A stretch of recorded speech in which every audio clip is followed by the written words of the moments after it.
All right, hello everyone. My apologies for the late start. We unfortunately had a massive distributed denial of service attack against our servers, and saturated all of our data lines. Like basically hundreds of gigabits of data were saturated. We think we've overcome most of that, and it's now time to proceed. But as this massive attack illustrates, there's a lot of opposition to people just hearing what President Trump has to say, and I'm honored to have this conversation. I want to emphasize it's a conversation, um, and it's really intended to just get a feel for what Donald Trump is just like in a conversation. It's hard to catch a vibe about someone if you just don't hear them talk in a normal way. And when there's an adversarial interview, like no one's themselves in an adversarial interview. And this is really aimed at kind of open-minded, independent voters who are just trying to make up their mind. Uh, and so you can understand like what is what is it just like to have a conversation. So um, honored to Donald, great uh, to speak. We had a great conversation yesterday. As you mentioned yesterday, if we could just record that conversation and post it, it would have been excellent. And I hope we can have something like that today.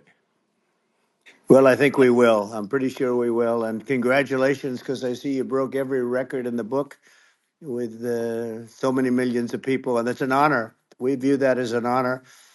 And then you do want silencing of certain voices.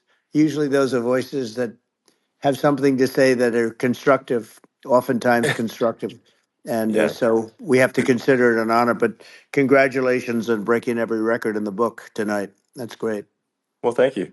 Um, maybe we could start off with, the assassination attempt, which was an incredible thing. And I have to say that, your actions after that assassination attempt were inspiring.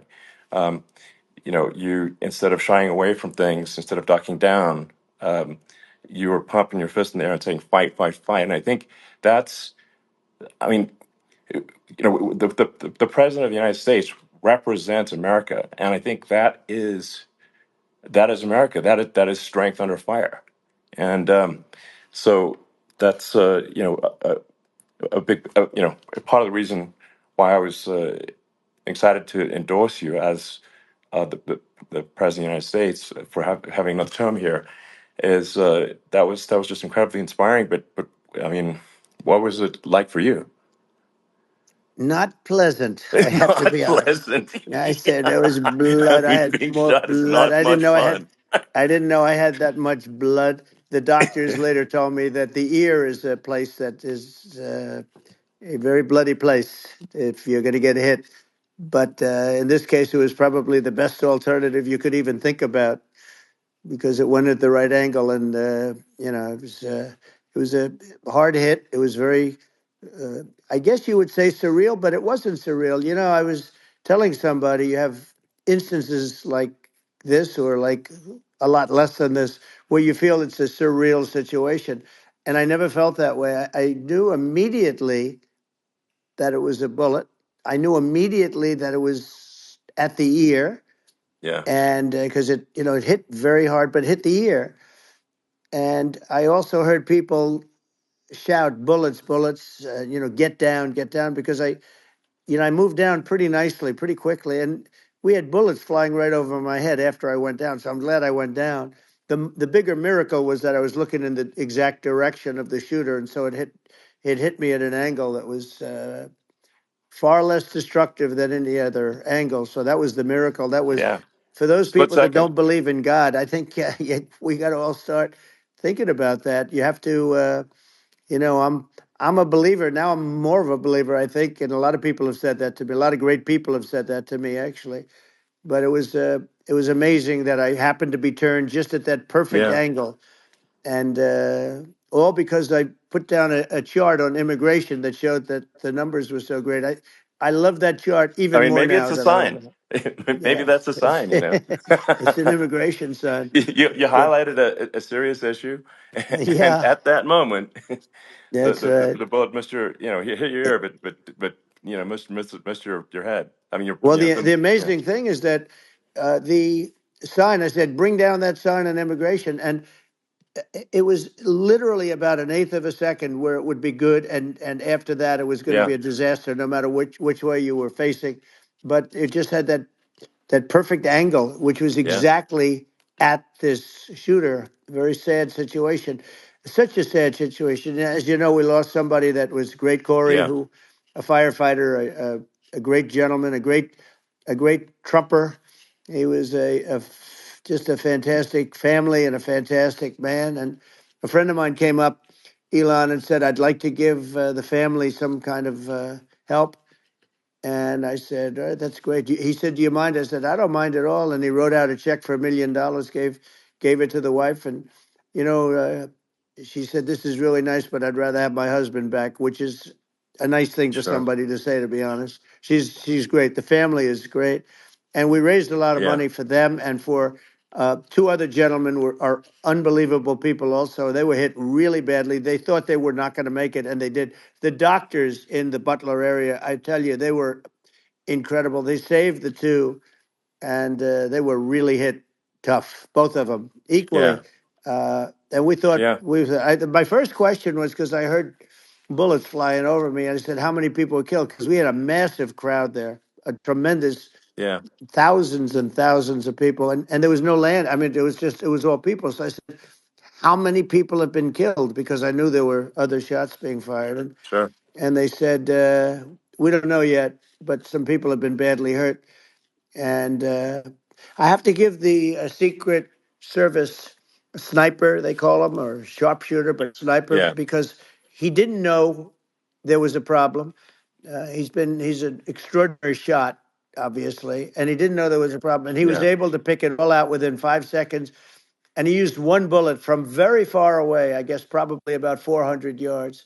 The shooter was 130, but he was on yeah, he was on the opposite side of the field and the podium, and he saw the smoke and the flame from the gun, immediately recognized it, and immediately took a shot.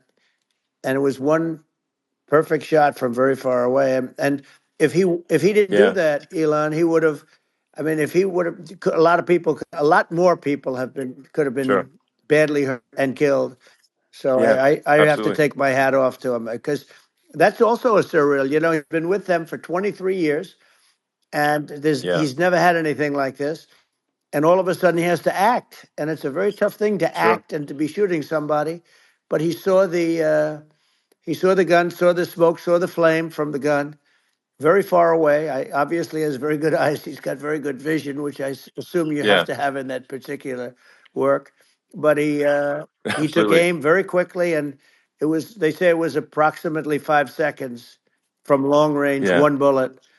If that didn't happen, yeah, because the shooter had a lot of bullets, he had a lot of cartridges up sure. there with him, so could have Well, been very. I mean that's clearly you know, he was very confident in taking that shot to stop the attempted assassination.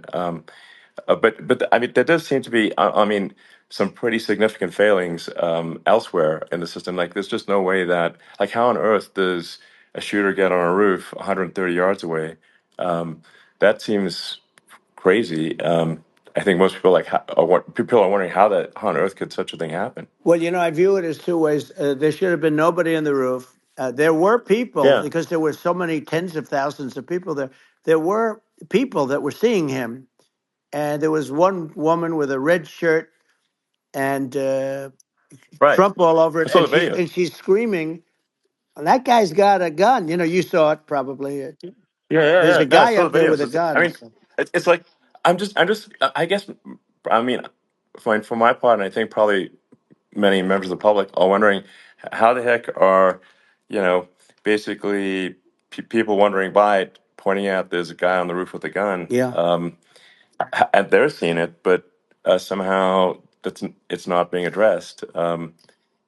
That does seem Yeah, crazy. well, they're going to learn from this. The communication between the local police, who sort of had an idea, and then ultimately a man lifted himself up to the roof, could barely do it because he was pulling himself up, and Yeah, he saw the man with the gun. The man with the gun pointed the gun at him. He thought he was probably going to get shot, but he was like pulling himself up, and because of that, he couldn't get to his gun, and he fell down. Actually, very badly hurt his leg, his ankle. I hear very badly, but okay. he fell down, and he did. From what I understand, he did say, "There's a guy up there with a gun," and the shooting started very quickly after that. I think it forced the shooter to go maybe quicker. He was supposed to be a very good shot. Yeah, My sons, Don and Eric, they can't believe what happened, but they said from 130 yards, a bad shot would hit that target almost every time. They said it's like in golf, yeah, sinking a 2-foot putt. yeah. It's not a tough No, shot. it's not a Um, long shot. The Secret Service person had the long shot. He had a triple the yeah, distance actually. So it was a terrible thing. Look, it's hard. I have to say this about the Secret Service. When I went down, and I went down based on I think they're screaming, but other people also, because people saw this happen. You had so many people. One of the miracles was that nobody ran. I mean, if a gun goes off, the crowd yeah, control people showed us this. When guns go off, and it does happen in stadiums at a soccer match or some kind of a match, everybody flees. They call it a stampede, like cattle. But everybody, and a lot of yeah. people get killed with those stampedes. We had Sure. more people than you'd have at some of these matches or these games, and nobody left. You had a small group behind us in the grandstand, and that was full. And you look at it as it was taking place, and normally they'd be running. They didn't leave. They saw that I was hurt. They saw a lot of blood, and they saw that I went down.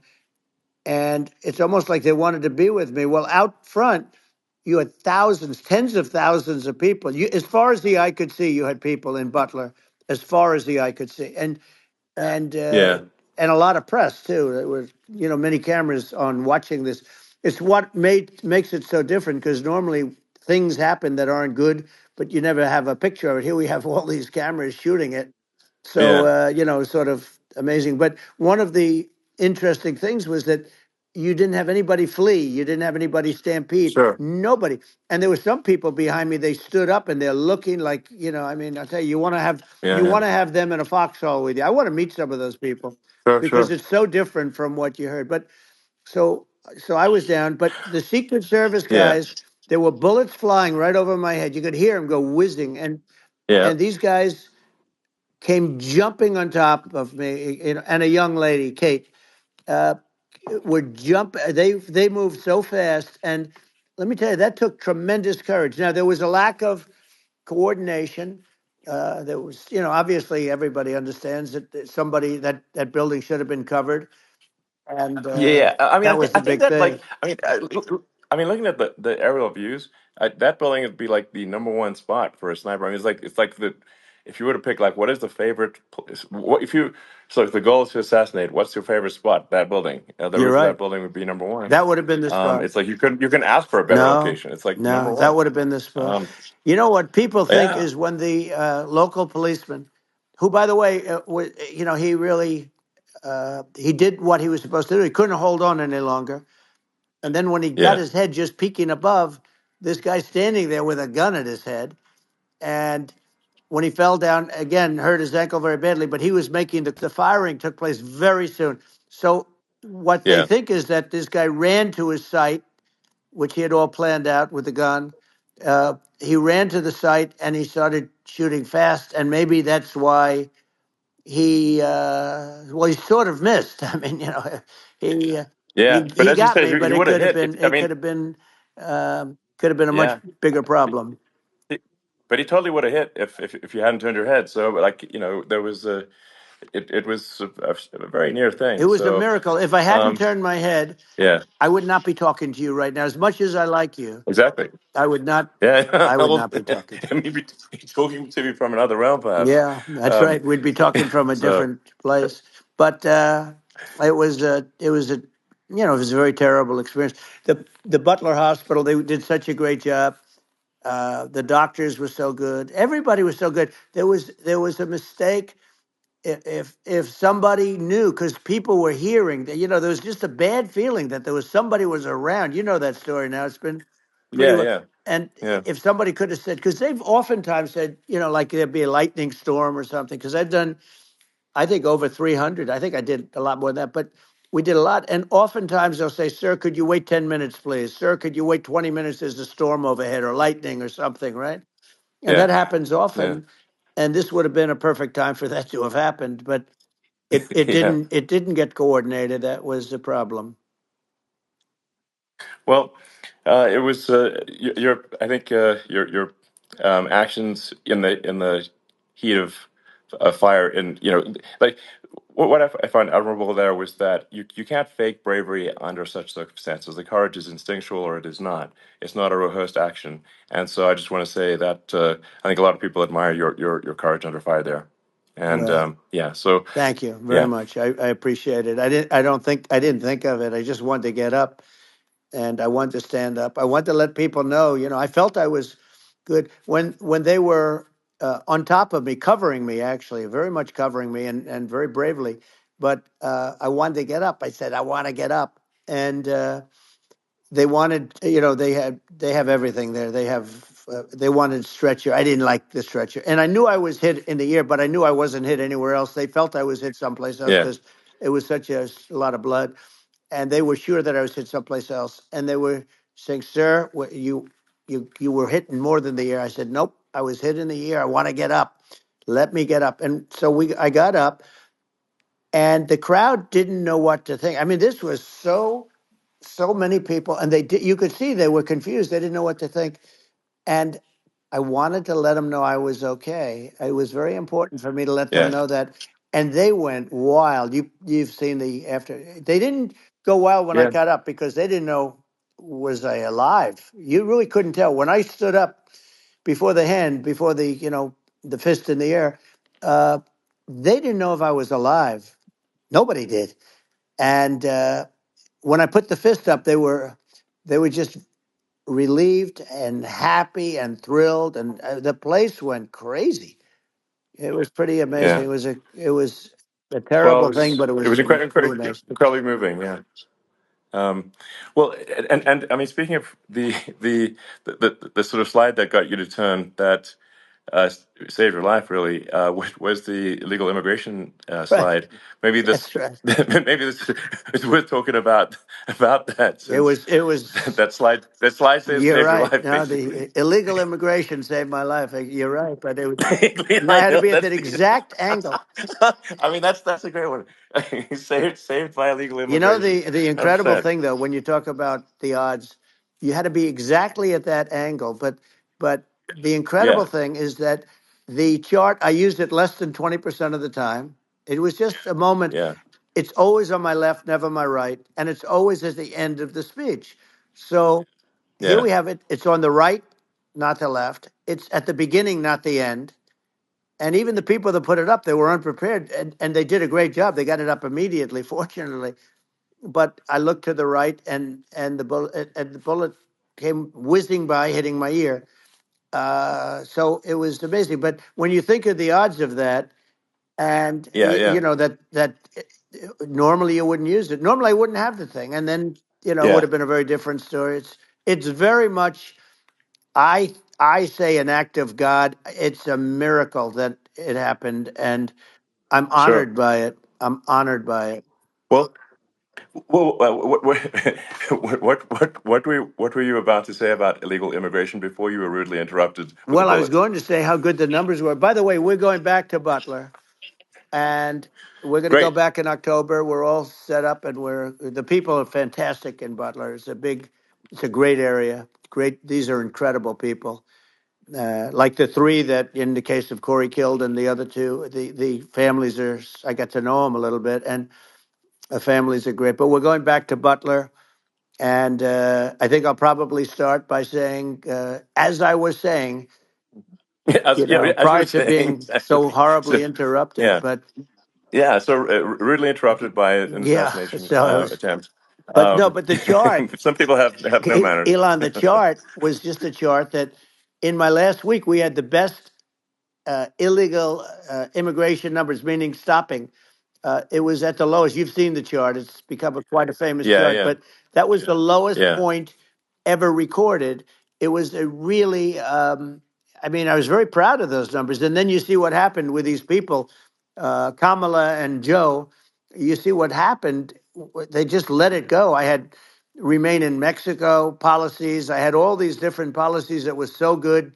Uh, Guys like Tom Homan and Brandon Judd from Border Patrol. All these are all people that they've been on television. They says the best numbers we've ever had. We had so many different checks, catch and release in Mexico, not the United. We had catch and release in the United States. We had it in Mexico. We had so many things. We had things where if people, many people come in there, they have contagious diseases. We had everything passed. If you have a contagious disease, I'm sorry, but we cannot allow you into the country. So we were setting Yeah, literally records, and I all I was doing is showing that, and I use it sometimes, sure. and in this case, I'm glad I used it. I can tell you that, but they were fantastic numbers. But I'm going to sleep with that chart always. I'll be sleeping with that chart. That chart was very important for a lot of reasons. Well, I mean, would it be accurate to say that you're supportive of legal immigration, but but we obviously need to shut down illegal immigration, and especially unvetted illegal Yes, immigration, because and that's not the same as saying that everyone who's an illegal immigrant is bad. In fact, I think most people who are illegal immigrants are actually good, but you can't tell the difference unless there's a solid vetting of who comes across the border. Does that accurately 100%. represent your position? I say it Okay. very simply. They have to come in legally. They have to be checked Yeah. because look, Kamala was the border czar. Now she's denying it. Everything that I do, she's Yeah. saying she was strong on the border. We're going to be strong. Well, she doesn't have to say it. She could close it up right now. They could do things right now. It's horrible. Uh, no tax on tips, and all of a sudden she's making a speech and there will be no tax on tips. I said that months ago. And by the way, they had just the opposite. They had not only tax on tips, but they hired 88,000 IRS agents, and many of them were assigned to go get waitresses and caddies and all of this on tips. They have a policy. They had a policy that they were really going to go after you and were really harassing people horribly. And then all of a sudden, for politics, she says, she comes out with what I said, which I think is terrible. And I think it's also hitting them very hard. These people are fake. Now they're also saying they did a good job in the border. We had the worst numbers in the history of the world, not of our country. There's never been a country in history that has had a catastrophe like this. We've had, I believe, and I think you believe this too. You hear 12 Yeah. million, 13. I believe it's over 20 million people came into our country, Yeah. many coming from jails, from prisons, from mental institutions, or a bigger version of that is Yeah. insane asylums, and many are terrorists. And I'll tell you what, they're coming not just from South America, they're coming from Africa, they're coming from all over the world. They're coming from Asia, they're Yeah. coming from the Middle East, they're coming from countries that are uh, stupidly and horribly bombing Israel October 7th. They're coming from all over the world. And you look at it's so sad October 7th because it should have never happened. Yeah. It's so sad when Sure. you look at Ukraine. It should have never happened. We have a defective Yeah. government. These are defective people, and they're not people that should be running it. But where you see it the best is the border because you have millions of people coming in a month, and then she gets up and she tries to pretend like she's going to do something. She had 3.5 years. And by the way, they have another 5 months that they can do something, but they Yeah. won't do anything. It's all talk. She's No. incompetent and he's incompetent. And frankly, I think that she's more incompetent than he is. And that's saying something because he's not too good. Yeah. No. I think it is. essential to have a secure border. I mean, you're really not a country unless you have a Correct. secure border, and And uh, secure elections you too. know, yeah, absolutely secure elections, and so it's just essential to have a real border, or we can't function as a country, and our service, our central services are being overwhelmed in a lot of cities, um, and as we were talking about earlier, I think having a legal immigration process that is smooth and efficient and done well, and speaking as someone who is a legal immigrant. And I think I mean, like one way to think of it is, who do you want on your team? Um, who do you want on Team America?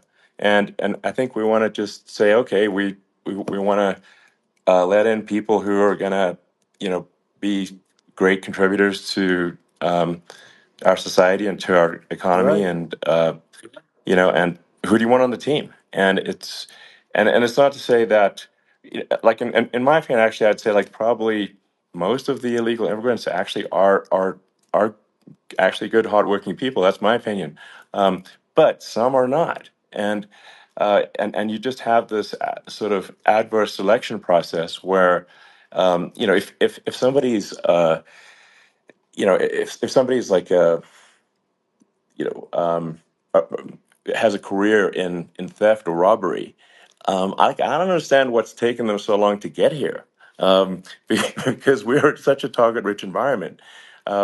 I mean, why aren't more people who have a career in, bad things coming here sooner? Because I mean, it's a piece of cake to go rob, houses in LA or New York, compared to other parts of the world.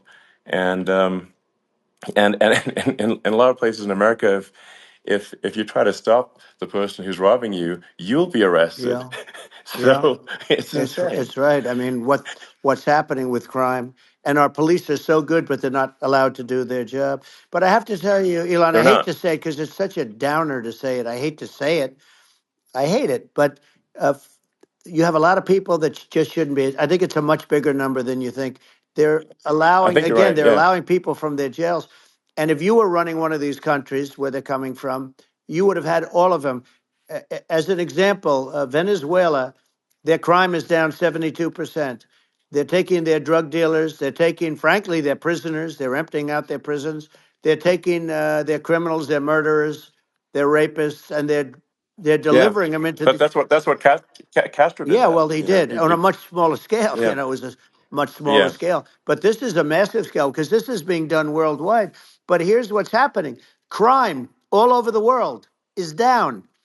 And wait till you see the numbers that we have.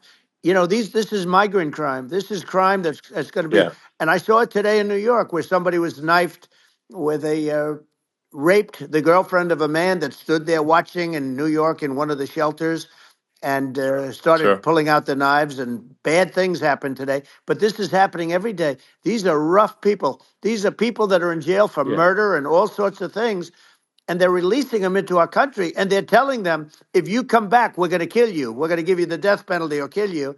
So they don't want to come back. But these are rough people. Yeah. These are criminals that make our criminals look like nice people, and it's horrible what they're doing. And she's in charge of it because now she's trying to say she Sure. had nothing to do with it, and she's such a liar because she was called the border czar the first day, and it was on the headlines of every newspaper. She's the border czar, and she never even went there. She went to one location which had nothing to do with where the problem is.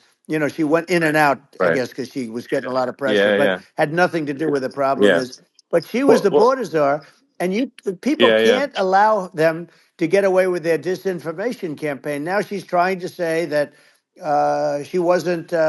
She wasn't really involved, and the whole thing is horrible. She was totally in charge.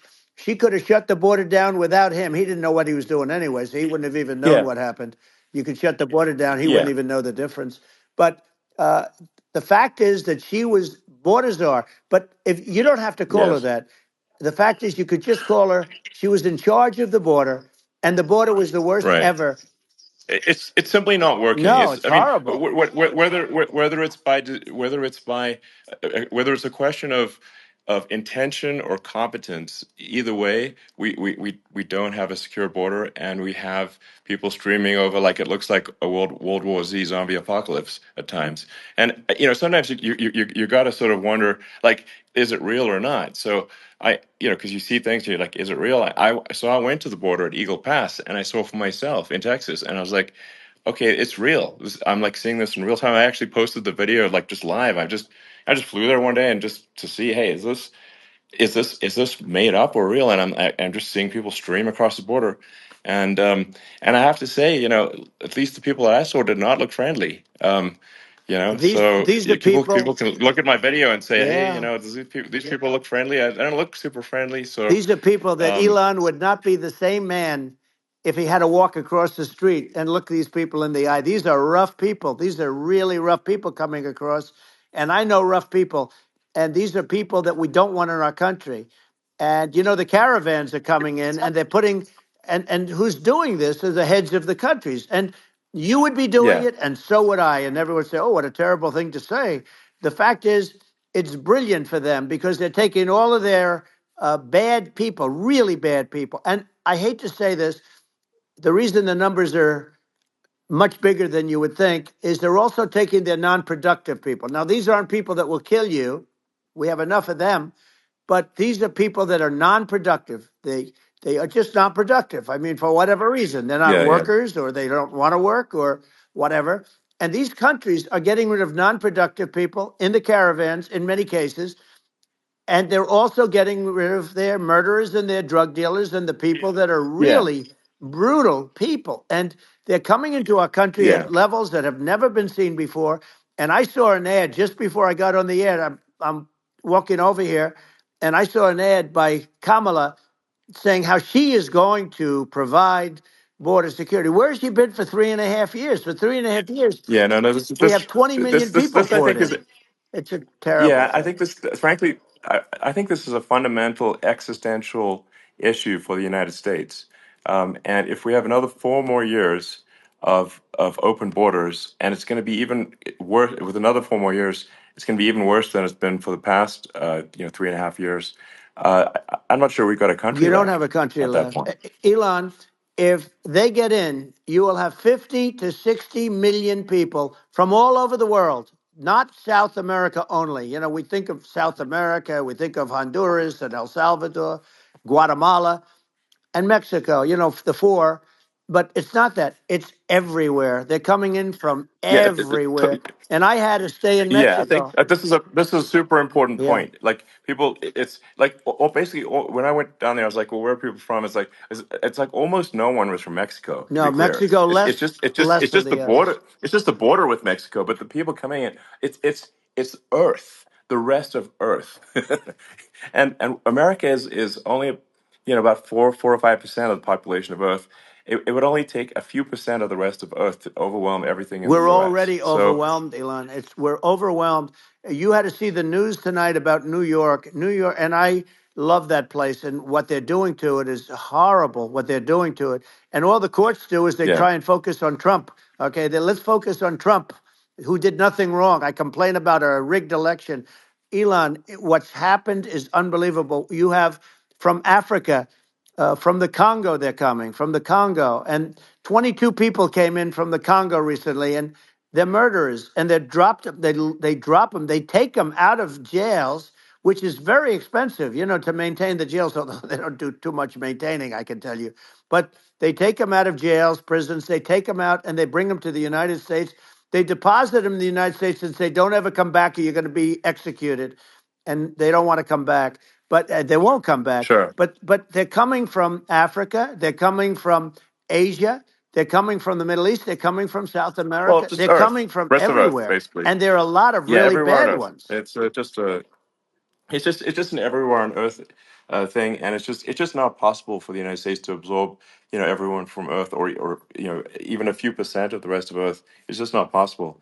Well, So Elon, we're going to have that's just to yeah, finish this up. We're going to have the largest deportation in history of this country, and we have no choice. Otherwise, we're going to have a country. What they've done to our country. Think of it, with in Venezuela and in some of these other countries. Crime is down 50, 60, 70, 80%. And you would be the same. You would have, Yeah, I'll yeah, tell you what, Venezuela has not gotten rid of all of them. They've gotten rid of about 70% of their really bad people. Their jails are about 50% uh, put into the United States. Same with other countries. Some sure. are at 30%, some are at 50%. They're all different. But the bottom line is they're all going to be at 100%. Why wouldn't you put 100% of, Yeah, and they're doing it right now while this third rate phony candidate, don't forget, I beat Biden. He failed in the debate miserably. And, some people said, oh, gee, it's too bad. It's too bad he did so badly, or I did well in the debate. The first night they said, wow. One of the people at CNN said that was the greatest debate performance I've ever witnessed. And then 2 days later, they didn't talk about that. They just said he was bad. But that's okay. That's the way I get treated. And I don't mind that at all. What I can tell you is this: we cannot have a Democrat. We cannot have her. She's incompetent. She's as bad as Biden in a it's different. Look, yeah. she hasn't done an I mean, interview since this yeah, whole scam started. well, And say what you want. This yeah, was a coup. This was a coup of a president of the United States. He didn't want to leave, and they said we can do it the nice yeah. way or we can do it the No, hard way. yeah. Not, I mean, they just took him out back behind the shed and basically shot him. What they did Biden. with this guy, So and I'm no yeah, fan of his, and he was a horrible president, the worst president in history. And one of the reasons he was so bad, first of all, the Israeli attack would have never happened. Russia would never have attacked Ukraine, and we'd have no inflation. And we wouldn't have had the Afghanistan mess, if you think of it, well, and we wouldn't have had yeah, Afghanistan. But we think of it, well, yeah. you take a few of those events away, and we have a different world. We would also have No, no no, you're yeah. inflation was caused by oil. Yeah, no, no. I think you're making an excellent point here, which is that when other countries can, that are, are thinking about invading or doing bad things, when they're thinking about that, they're thinking about, okay, what's the American president going to do, and do they fear the American president, or is there someone they do not respect or and do not fear? And I think they would they rightfully be. I mean, look at that the footage with the assassination. They're like, okay, uh, President Trump is like, don't mess with me. I mean, that's like, but whereas I think people are not going to be, and they obviously have not been at all intimidated by Biden, and they certainly will not be intimidated by Kamala. And you have to really think of that in the context of global security. That if the American president is someone that, like, evil dictators are scared of, that makes a huge difference to the security of the world. So I had a good relationship with Putin, despite the Russia hoax that lasted for over 2 years. Just a hoax created by Hillary Clinton and Adam Shifty Schiff, some just bad people, just sick people, frankly. I mean, Schiff is a sick person. He's going to end up probably being a senator. It's hard to believe. The whole thing is hard to believe. But, they put our country in danger with that stuff, too. They actually, when they make up stories, and you have to fight your way out of it for a long time. But I know Putin very well. I got along with him very well. He respected me, and it's just one of those things. And we would talk a lot about Ukraine. It was the apple of his eye. But I said, don't ever do it. Don't ever do it. I shut down Nord Stream 2. That was the big oil pipeline, the biggest, I think, the biggest pipeline in the world going all over Europe. I shut it down. Biden came, and then they say, Yeah, I loved Russia. I was a friend of Putin, and I loved Russia. No, he actually said to me one time, he said, if you're my friend, I'd hate to see you as an enemy. I shut down his pipeline, the biggest pipeline. They were looking at that to yeah, fund, and this pathetic president gets in there, and the first thing he did, one of the early things he did, is he shut down Keystone XL pipeline, which is our pipeline that would have employed 48,000 people, pipeline workers, shuts it down. That was, a massive job that Obama refused to allow. yeah, I allowed it in my first week because it was jobs and it moved oil. And by the way, in a much more environmentally friendly way. It's underground. It's not a truck that catches on fire or a train that catches on fire.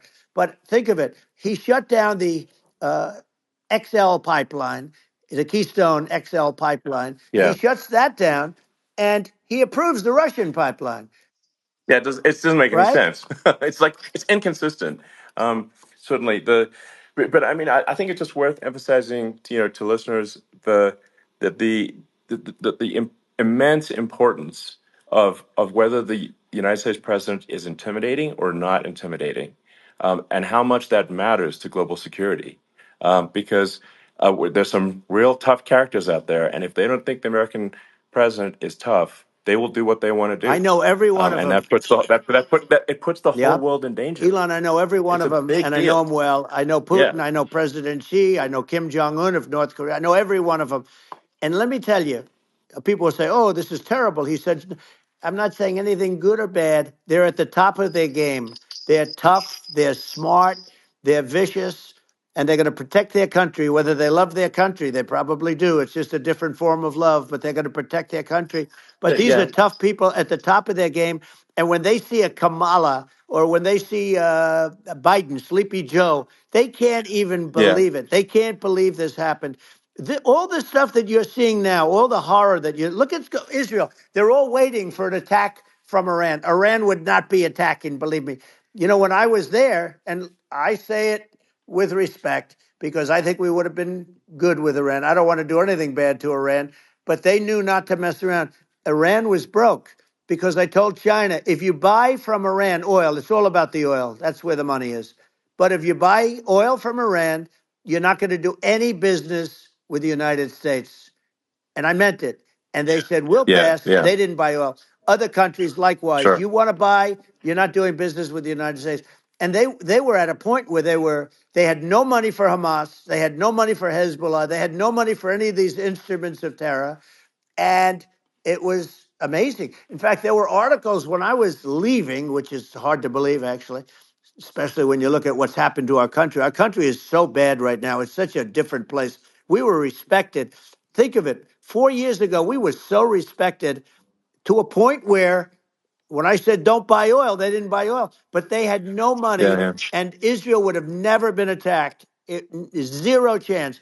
And again, I said to Vladimir Putin, I said, don't do it. You can't do it, Vladimir. You do it, it's going to be a bad day. You cannot do it. And I told him things that what I do, and he said, no way. And I said, way. And you know, it's the last time we ever had the conversation.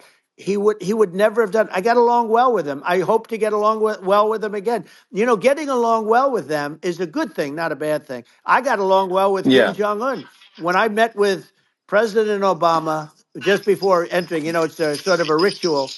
And I sat down with him and we talked. It was supposed to be for a very short period of time. It turned out to be a long period of time. I said, "What's the biggest problem?" He said, "North Korea."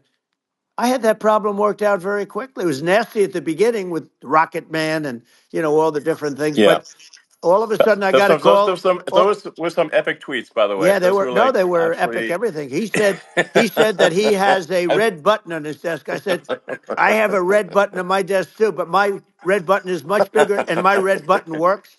And then I called him Little Yeah. Rocket Man of Little Rocket Man. Anyway, here's the bottom line. All of a sudden I got a call from him and they said they want to meet. They want to meet me. And we met, Yeah, as you remember, we met in Singapore. We met also in Vietnam. And I got along with them great. We were yeah. in no danger. It, But yeah. President Obama, It's President because Obama thought they we were going to respond. end up in Yeah, a nuclear war with him. And let me tell you, he's yeah. got a So lot of true. nuclear Yeah, stuff too. He's exactly. got plenty of nuclear. It's He can do plenty of damage. it's So yes. I mean, it's because I mean, people like Kim Jong Un. They respond to yeah. strength, not weakness. Well, And he and I got it. if you He and I project had a good strength, they relationship. you're good. Remember, I Yeah, remember I met him and we walked onto his land. Nobody ever walked onto his land before. I walked onto. I wouldn't say. yeah. Let's That bring was up cool. Secret Service again. I wouldn't say they were thrilled when I did that. I walked onto his land, and it was an amazing period. But we were not in danger with him because of me. You know, I always Yeah, say that we have enemies on the outside and we have enemies on the inside. We have some really bad people in our government and people that are and controlling of the people. I mean, I'd mention names, but I don't. I really don't want to give them the credit. But we have some really bad, and I say they're more dangerous than Russia and China. If you have a smart president, a president that gets it, we are not in danger from those countries because they need us and they need our help. I mean, we forced Obama. If you think about it, Obama and Biden and Bush, to a certain extent, in all fairness, forced Russia and China together. And if you're a history student, the first thing you learn is you cannot let Russia and China align. But then they also got, if you take a look, Iran, and they have North Korea. That's, they call it the axis of evil. In the old days, you had the axis of evil. Here we have a modern day axis of evil. These are powerful countries, very heavy nuclear, which is the biggest threat. Yeah. The biggest threat is not global warming, where the ocean's going to rise one eighth of an inch over the next 400 years. And you'll have more oceanfront property, right? The biggest threat is not that. The biggest threat is nuclear warming, because we have 5 countries Well, now that yeah. have significant nuclear power, and we have to not allow anything to happen with stupid people like Biden. Biden did something with Russia. There was no chance of him ever going in. And when I left, and then after I left, they started forming big armies on the border with Ukraine, right? And I looked at that, and I thought he was doing that because Putin's a good negotiator. I thought he was doing that to negotiate. But then Biden started saying such stupid things. For instance, he said that it can be a NATO country. Now, Russia, for as long as there's been NATO, has said we're never going to agree to that. And we go right up front and say that. And we did things and said things through this president with a low IQ, very low IQ. He had a low IQ 30 years ago, by the way, but now he might not even have a IQ at all. There's nothing on the board that goes this low. He said things that were so stupid that war had zero chance of happening if I were there. Zero chance. He was saying Yeah. everything the opposite. And it's so sad because many more people have been killed in Ukraine than you read about. You don't read about how bloody it is and how disaster. Hey, Sure. look, just in the two armies, you lost 500,000 people. And Yeah. Ukraine's It's having a hard time. Ukraine, I don't know if you saw yeah. the article recently, and it's true. You don't hear the true story, but if you think about it, Russia's gone. Russia defeated Germany with us, and they defeated Napoleon. They've been around a long time. They're a big fighting Yeah. force, Sure. Of and it's course. very unfair. And Ukraine now doesn't have enough men. They're now using young men and very old men to fight, and we're in a very bad position. And I'm not going to blame exclusively, but I can tell you I could have stopped that, and a smart president could have stopped that. It wouldn't have happened. But we had a Yeah. man that actually made it more prevalent. It was so bad, the words that he was using, the stupid threats coming from a stupid face that he was using. I said, this guy's going to cause us a war. He's going to cause us. And let me tell you, Yeah. it can Yeah. lead to World War III. That can lead to World War III. The Middle East can lead to. We have numerous places that could end up in a Yeah. World War III right now for no reason No, whatsoever. I think you're right. I think people underrate the risk of World War III, and it's just when you're looking at the risk of global thermonuclear warfare, it's game over for humanity, and that's it's something that people have. I think after the end of the Cold War, people have become complacent about, but they actually have forgotten that there are currently a lot of nuclear missiles that have targeting parameters for the United States from other 100%. countries. And one of the things And we're going to do is it's we're going to yeah, build an iron dome over us. Israel has it. We're going to have the best iron dome in the world. We need it, and we're going to make it all in the United States. But we're going to have protection, because it just takes one maniac to start something. We're going to have protection, and we're going to have. Why shouldn't we have an iron dome? Israel has one. Some other places yeah, have one that nobody even knows about, frankly. But Israel has it. We're going to have an iron dome. But with all of that being said, to me that's so important, the most important. But with all of that being said, the election's coming up, and the people want to hear about the economy and the fact that they absolutely sure. can't buy groceries because they don't have enough money to buy groceries. The inflation has killed them. Food prices are up 50, 60, even 100% in some cases. And this stupid administration allowed this to happen. And it's a shame. And that's the thing that people most care about, in my opinion. They care about the border a lot. And we discuss the border at great length. It's nice to have a Yeah, yeah, forum like this where I can discuss something at length. And by the way, you think Biden could do this interview? Do you think that Kamala could do this interview? They would take a pass on no, they you. could not. So they don't need Elon. They don't need Elon screaming out questions. It's pretty sad when you think that somebody that does this for a living can't answer a question or is afraid to do an interview. And in her case, with a very friendly interview, she's got all friendly interviewers. It's pretty sad. Yes, But the absolutely. big thing now is the Well, economy, Elon. yeah, And as much as yeah, I mean, I view nuclear as the single most important thing, but a lot of people don't. A lot of people don't understand that. But it doesn't have to. If I understand it, that's all you need. Because if I was president, you're not going to have that kind of a problem. But the thing that they really is making them angry is what Kamala and Biden have allowed to happen to the economy. It's a disaster with inflation. The inflation, it yeah, doesn't matter what you make. The inflation has eaten you alive. If you're a worker or if you're just a middle income person, you can't afford. 4 years ago, 5 years ago, people were saving a lot of money. Today, they're using yeah. all their money and borrowing money just to live. It's a horrible thing Right. that's happening, and we'll end that Well, I think quickly. a lot of yeah, a lot of people just don't understand where inflation comes from.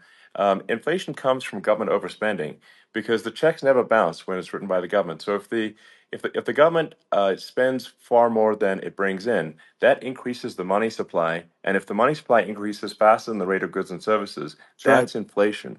Um, so really, we need to have we need to reduce our government spending, and we need to re-examine. I think we need like a government efficiency commission to say like, hey, where are we spending money that's sensible? Where is it not Right. sensible? And we need to live within our means. We're currently adding, I think, $1 trillion to the deficit every roughly Right. every 100 days. That's right. And the interest payments on the national debt have now exceed the defense budget. It's on the order of $1 trillion, It's interest. and it keeps Yeah, I growing. rebuilt our military, largely rebuilt our military, did a great job on it, which was so important. We had jets, we had fighters that were, and bombers that were 70 years old. And we did a great job in that. Then by the way, then we gave 85 billion of it back to Afghanistan, if you can believe it. We gave them 85 billion. They're one of the largest sellers Yeah, of military equipment in the world. They're selling what we gave them. That was one of the most embarrassing days in the history of our country. But if you think about, let's go back to the economy. We have to bring energy yeah, prices down. Energy started at the price of gasoline. Now your cars don't require too much gasoline, so you have a good, and you do make a great product. I have to say, I have to be honest with you. thank That you, doesn't mean everybody should have an electric car, but these are minor details. But your product is incredible. But the thank you. gasoline, Elon, is the cost of energy. Not only gasoline, it's the cost of heating your house and cooling your house. That has Sure. to come down. It's gone up 100%, 150, and 200%, and that has to come down. When that comes down, and we're going to Yeah, drill, baby, drill. They stopped drilling, and then they went back to drilling because they went back to the Trump policy. But if they won the day after they get into office, this country will go out of business because they're going to go to an energy policy that's not sustainable, wind and different things. You're not going to have anything. yeah, And I know you're a big fan of the AI, and I have to say yeah, that AI, and this is shocking to me, but AI requires twice the energy that the country already produces for everything. So you're going to have to build. We're going to have to build a lot of energy if our country will be competitive with China, because that's our primary competitor for this on the AI. You're going to sure. need a lot of Well, I mean, electricity. You're going to need tremendous yeah, electricity, like almost double what we produce now for the whole country, if you can believe it. sure. Well, just going, back to this, like this basic thing, which that people try to make it sound complicated, but it's not. But inflation is caused by government Right. overspending. Would you agree that we need to take a look at government Yes. spending and have perhaps a government efficiency commission that just tries to make the spending sensible and so the country lives within its means, just like a The person does. waste is incredible, and nobody It negotiates is. prices. You used to have a lot of people making jets, and you end up with two companies, and they'll probably try and merge at some point. I mean, I went through it like Air Force, just a thing like Air Force One. One of the first documents they asked me to sign, a general said, "Sir, would you please sign this document?" And what is it? Air Force One. That's with Boeing. which is basically two planes, two 747s, and the price was Yeah. $5.7 billion for two planes. Now they're Wow. highly sophisticated. That's They're insane. even nicer than your plane, okay? But much more sophisticated. They're very. I won't say what's on it, but they got a lot of stuff on it. Anyway, but it's Sure. 5.7. I That's a crazy It's a number. crazy number, but I said I'm not going to pay 5.7. I'm not going to do it. I said, who made the deal? Obama and his people. I said, well, then I know the deal's no good. I'm not going to do it. And over a course of about 4 weeks, by my saying I'm not going to do it, I got the price reduced by $1.6 billion for the exact same plane. Other than we had a nicer paint job, if you want to know the truth. But for the exact same plane, I saved one, and I said to Boeing, man, you guys must make a lot of money if you can reduce the price by that. But now what I do hear is that they're going back to the Biden administration and wanting big cost overruns, because they see these dopey suckers in there and they'll end up getting some of the money back. But I shaved it by $1.6 billion for the exact same plane. And you can now take that and multiply that out times thousands of other Exactly. items. And Multiply it by yeah, a the zillion, numbers are and yeah, yeah. astronomical. I agree with you. Well, I mean, if so, I think it would be great to just have a government efficiency commission that takes a look at these things and just ensures that the taxpayer money, the taxpayers' hard-earned money, is spent in a good way. I'd be happy to help out on such a commission I'd love if it. it were formed. Well, you're the greatest cutter. I mean, I look at what you do. You walk in and you just say, "You want to quit?" They go on Yeah, strike. I won't mention the name of the company, but they go on strike, and you say, "That's okay. You're all gone. You're all gone." So every one of you is gone, and you are the greatest. You would be very good. Oh, you would love it. But if you look at Argentina. well, I'd be happy to Yeah, by help the way, out. congratulations. I Yeah, just looked at the number of people that are listening to you and I chat. We'll call it a chat. But yeah. congratulations. This is very good. I mean, it's great. And you're an interesting character. The new head of a place called Argentina, and he's a big, Malay's awesome. he's great. And Yeah, he's a big MAGA fan, that he ran on MAGA. And he took it to an extreme too. He ran on MAGA, and I hear he's doing really a terrific job. It's called Make Argentina Great Again. It worked out perfectly. He came in, he bought a lot of hats, he brought over, but he's doing a big job. He really cut. And I'm hearing yeah, they're starting to do pretty well. Inflation's getting down. They had like yes, exactly. 2,000%. And they had inflation like not normal inflation. They had the real deal. But we're going to Yeah, have that pretty soon. We have. I think we yeah, have the worst inflation we've had in 100 years. They say it's 48 years. I don't believe it. I think we have the worst. They yeah. don't include a lot of the items that should be included. You know. Yeah, well, it's just from government overspending and not spending taxpayer money Yeah, effectively, and having just like so many departments you can't even name them all, and what Malay is doing is he's cutting government spending. He's simplifying things. He's having putting in regulations that make sense, and we're Argentina overnight is experiencing a giant improvement that's in right. prosperity. But it's also a lesson for the United States, which is that um, Argentina used to be one of the most prosperous countries in the world. Um, That's right. in the I think in the 30s, 40s, and because of bad government policy, it ruined the country. And if you take Venezuela, for example, Venezuela should be incredibly prosperous. They have phenomenal reserves of everything, oil, everything, and it should be prosperous. But if the government's wrong, it impoverishes the people. And so I think we should not be complacent in the United States and thinking that and taking our prosperity for granted, because if with bad government policy, we can run the country into the ground, and that's just something people should bear in mind. Don't take prosperity for granted. Well, think of education. So we're ranked at the bottom of every list of the top 40. We're ranked number 40, number 38. Uh, Norway, Switzerland, Sweden, different countries are ranked good. Actually, China's pretty close to the top. They're a top 6 or 7, but we're ranked at the bottom, almost at the bottom, 38, 39, 40. In other words, horrible. And yet we spend more per pupil than any other country in the world. So we spend more. And what I'm going to do, one of the first acts, and this is where I need an Elon Musk. I need somebody that has a lot of strength and courage and smarts.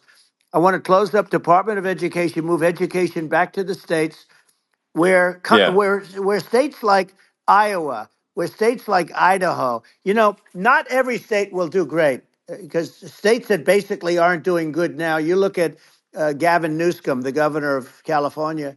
He he's terrible. He does a terrible job. So he's not going to do great with education.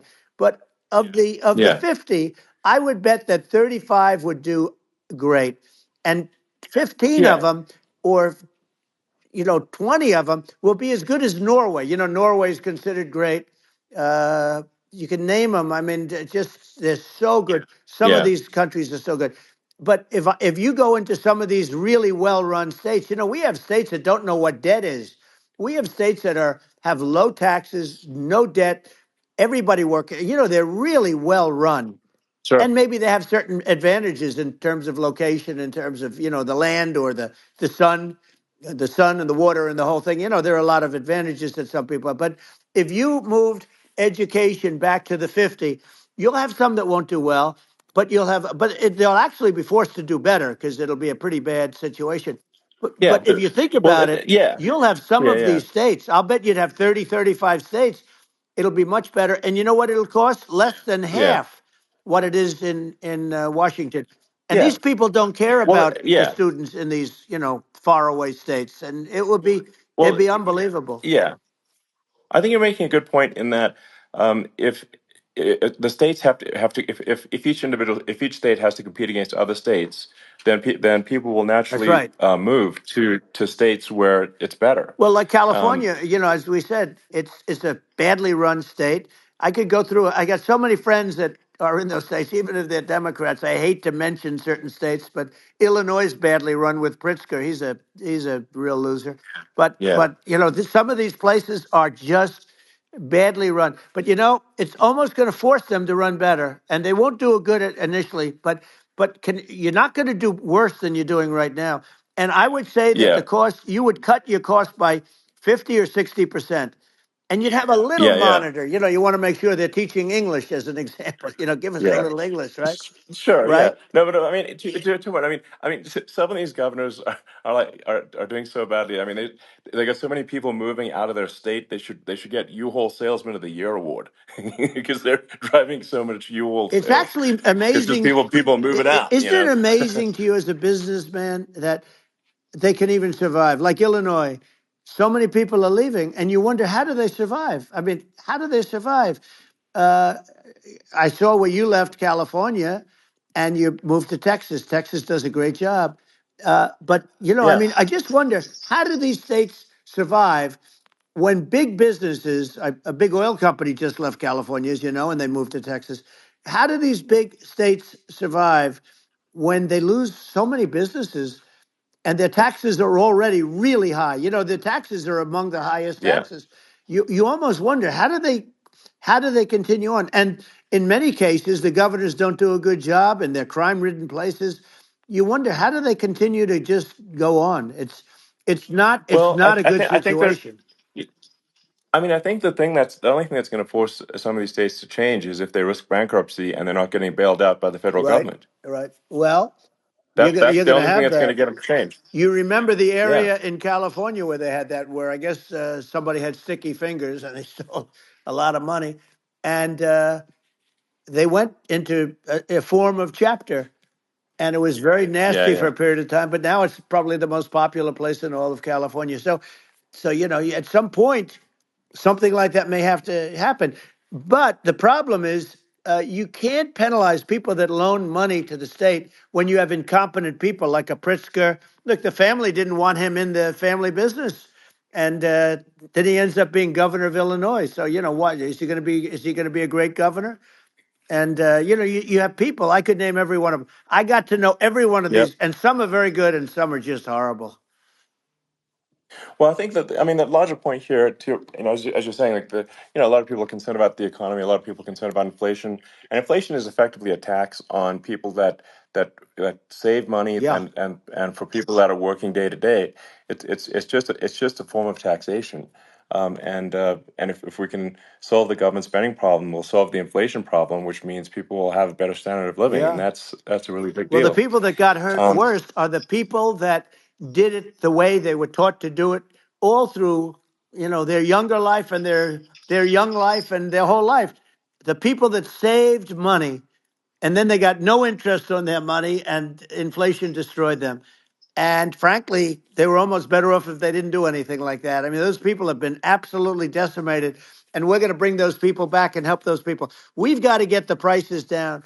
When I look at bacon costing 4 or 5 times more than it did a few years ago, sure. when you look at some of the food products in grocery stores, people go, they can't believe it. They used to be able to buy a whole cart, and today, a lot of people just don't have the money. They go in and they can't buy anything. They look at Yeah, it's sticker I shock. think They it. call it Yeah, sticker shock, right? I think it really just comes, like I said, I think it just comes down to really, I guess, two things, which is that if you solve government overspending, you solve inflation, which improves living Right. standards of the average person, and then if you deregulate, like have sensible regulations, so because a lot of the regulations are nonsensical and cause the cost to be extreme for no reason. But unless you've got effective deregulation, like Reagan did a great job on deregulation in the '80s, but it's been 40 years since we had That's right. anyone really. I mean, during your administration, we made some progress, but I think there's an opportunity to make, I think, radical progress with sensible regulation. Yeah. And Well, if those Elon, we those two things, yeah, those are the big yeah deals. we set a record. We did more deregulation and more restrictions on all of the different businesses than any other president. Remember, I had the rule for everyone we put in, you have to get rid of 10 or 12. And we did Yeah, radical cuts on all of that, and a lot of that's being put back by this administration. And we did radical cuts on things that weren't necessary. But we were all set. We had the best economy ever, maybe in the world. And then what happened is COVID came in, and we had to focus on that, and nobody knew what it was. And I always say I got good marks on economy, good marks on military. We knocked out ISIS. We did so many different things. We rebuilt.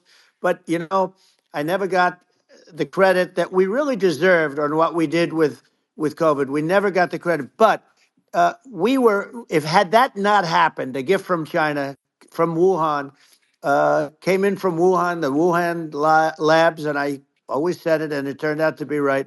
But yeah, had that not happened, we were set to start reducing debt. We were going to reduce taxes further. I gave the largest tax cuts, and we were going to reduce taxes still further for middle income people, not only businesses.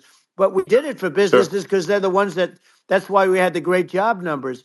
But we were set to really start reducing debt. And, we're sitting on the biggest pile of liquid gold anywhere in the world, bigger than Saudi Arabia, bigger than Russia. And we were going to drill, and we were going to make so much money. We were going to supply Europe with oil. I had stopped the Russian pipeline, and we were going to supply them with oil and gas. We were going to make a fortune. And then the COVID came in, and we really had to divert. Then what happened is when they came in, we kept a lot of businesses alive. If I didn't do what we did, we would have had a 1929 type depression.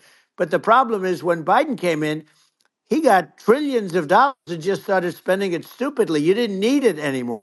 We got over that bad period where everybody was dying and feeling, it was just not a good period. Interestingly, during his administration, many more people died during his administration of COVID than during my administration, and we really got the brunt of it.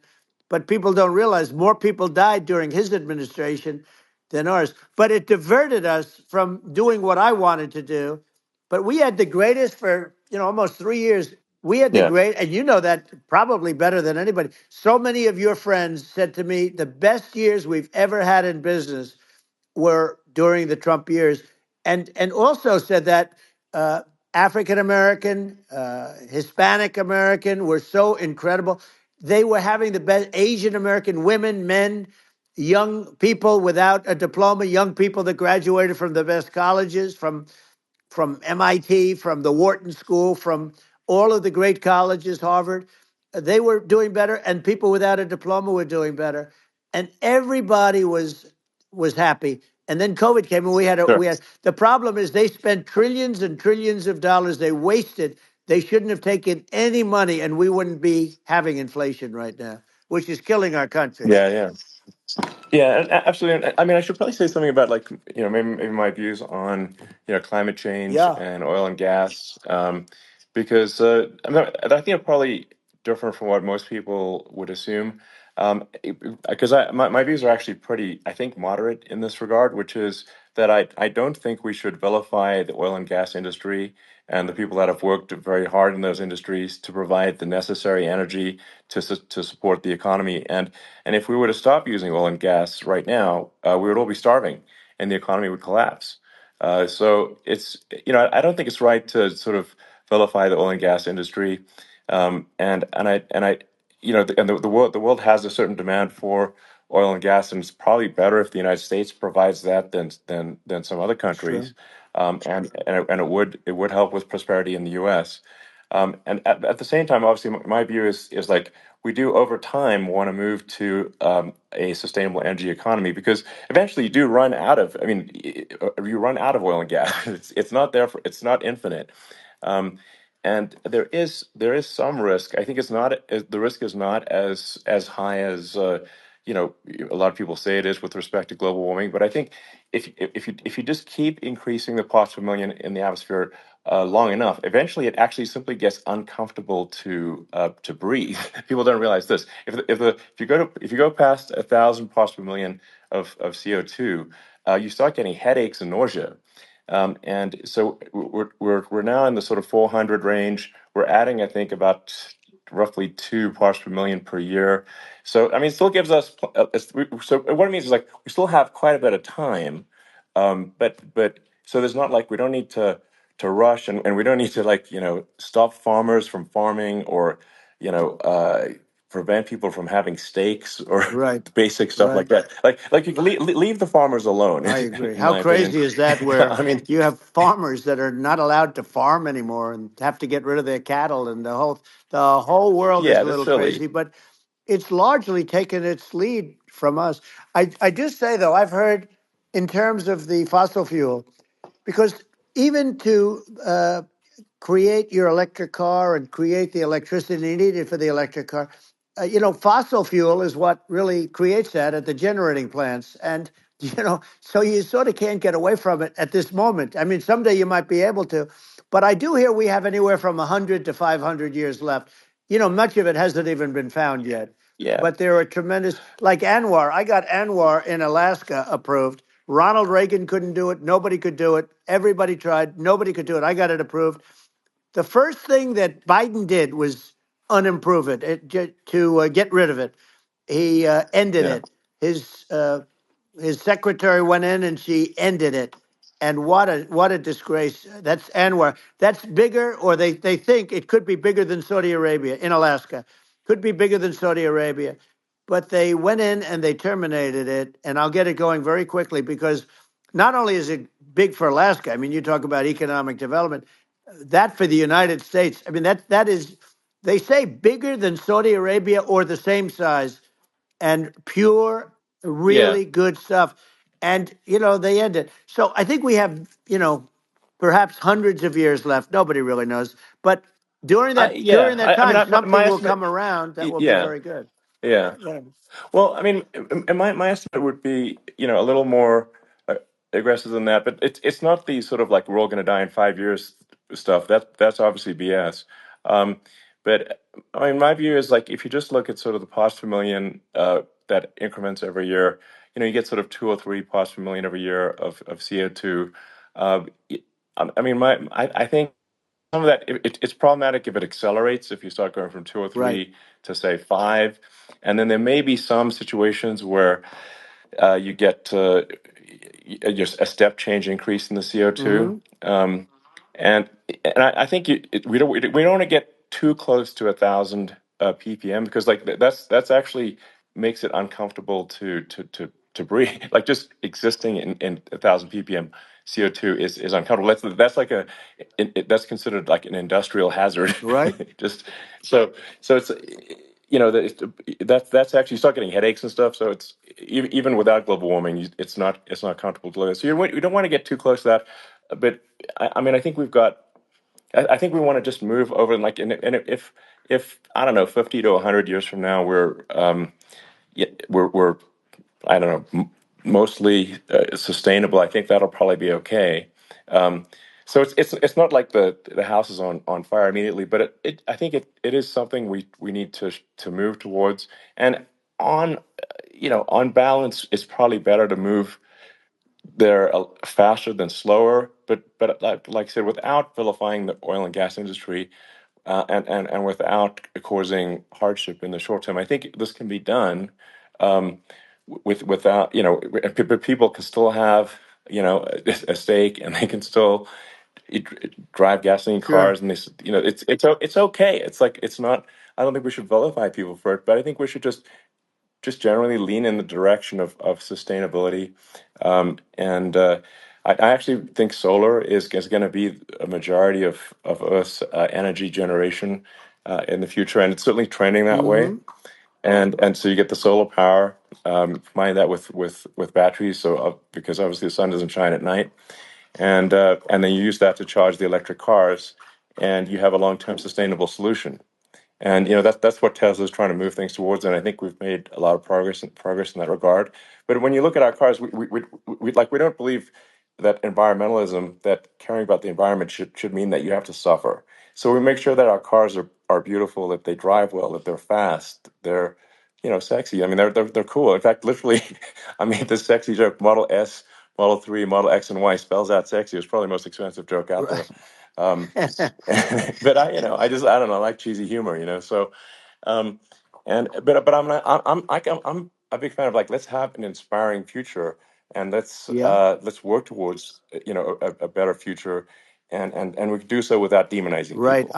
I'm okay. You know, It's very interesting. You use the word global warming, and today they use the word climate change because you have some places that go up, and so they were getting themselves in a little trouble with the word global warming because not every place is warming. Some places are going the opposite direction. But I'm sort of waiting for you to come up with solar panels on the roofs of your cars and on the trunks of the cars, and it just seems like something that at some point you will come up with. I'm sure you'll be the first, but it would seem that a solar panel on the roofs, on flat surfaces, on certain surfaces might be good, yeah, at least in certain areas of the country where you have the world sure, where you have the sun. But I would think, and I have no idea because that's not my world, but I would think that this would be something that would be interesting. But the one thing that I don't understand is that people talk about global warming or they talk about climate change, but they never talk about nuclear warming.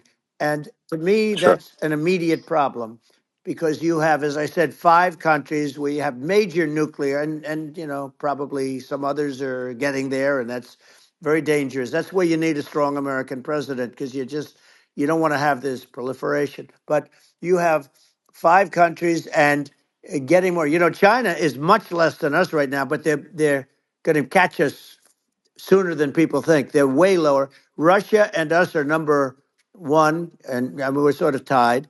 And China is far behind, but they're developing at a level that you're not surprised to hear very fast. They'll end up catching up, maybe even yeah, surpassing. But to me, the biggest yeah, problem is not climate change. It's not, and everything's a problem, but it's degrees. To me, the big problem is the nuclear power. The power of nuclear is so great. And when I talk yeah. about Nuclear power is underrated. It's I'll awesome. prevent World War Yeah. III, Oh, I will. But the okay. truth is that you have to because this is no longer army tanks going back and forth and shooting at each other. This is Yeah. a level of destruction and power that nobody's ever seen before. Yeah, and actually, there's the bad side of nuclear, which is a nuclear war, very bad side. But there's also, I think, nuclear electricity generation is Absolutely, you're underrated, right.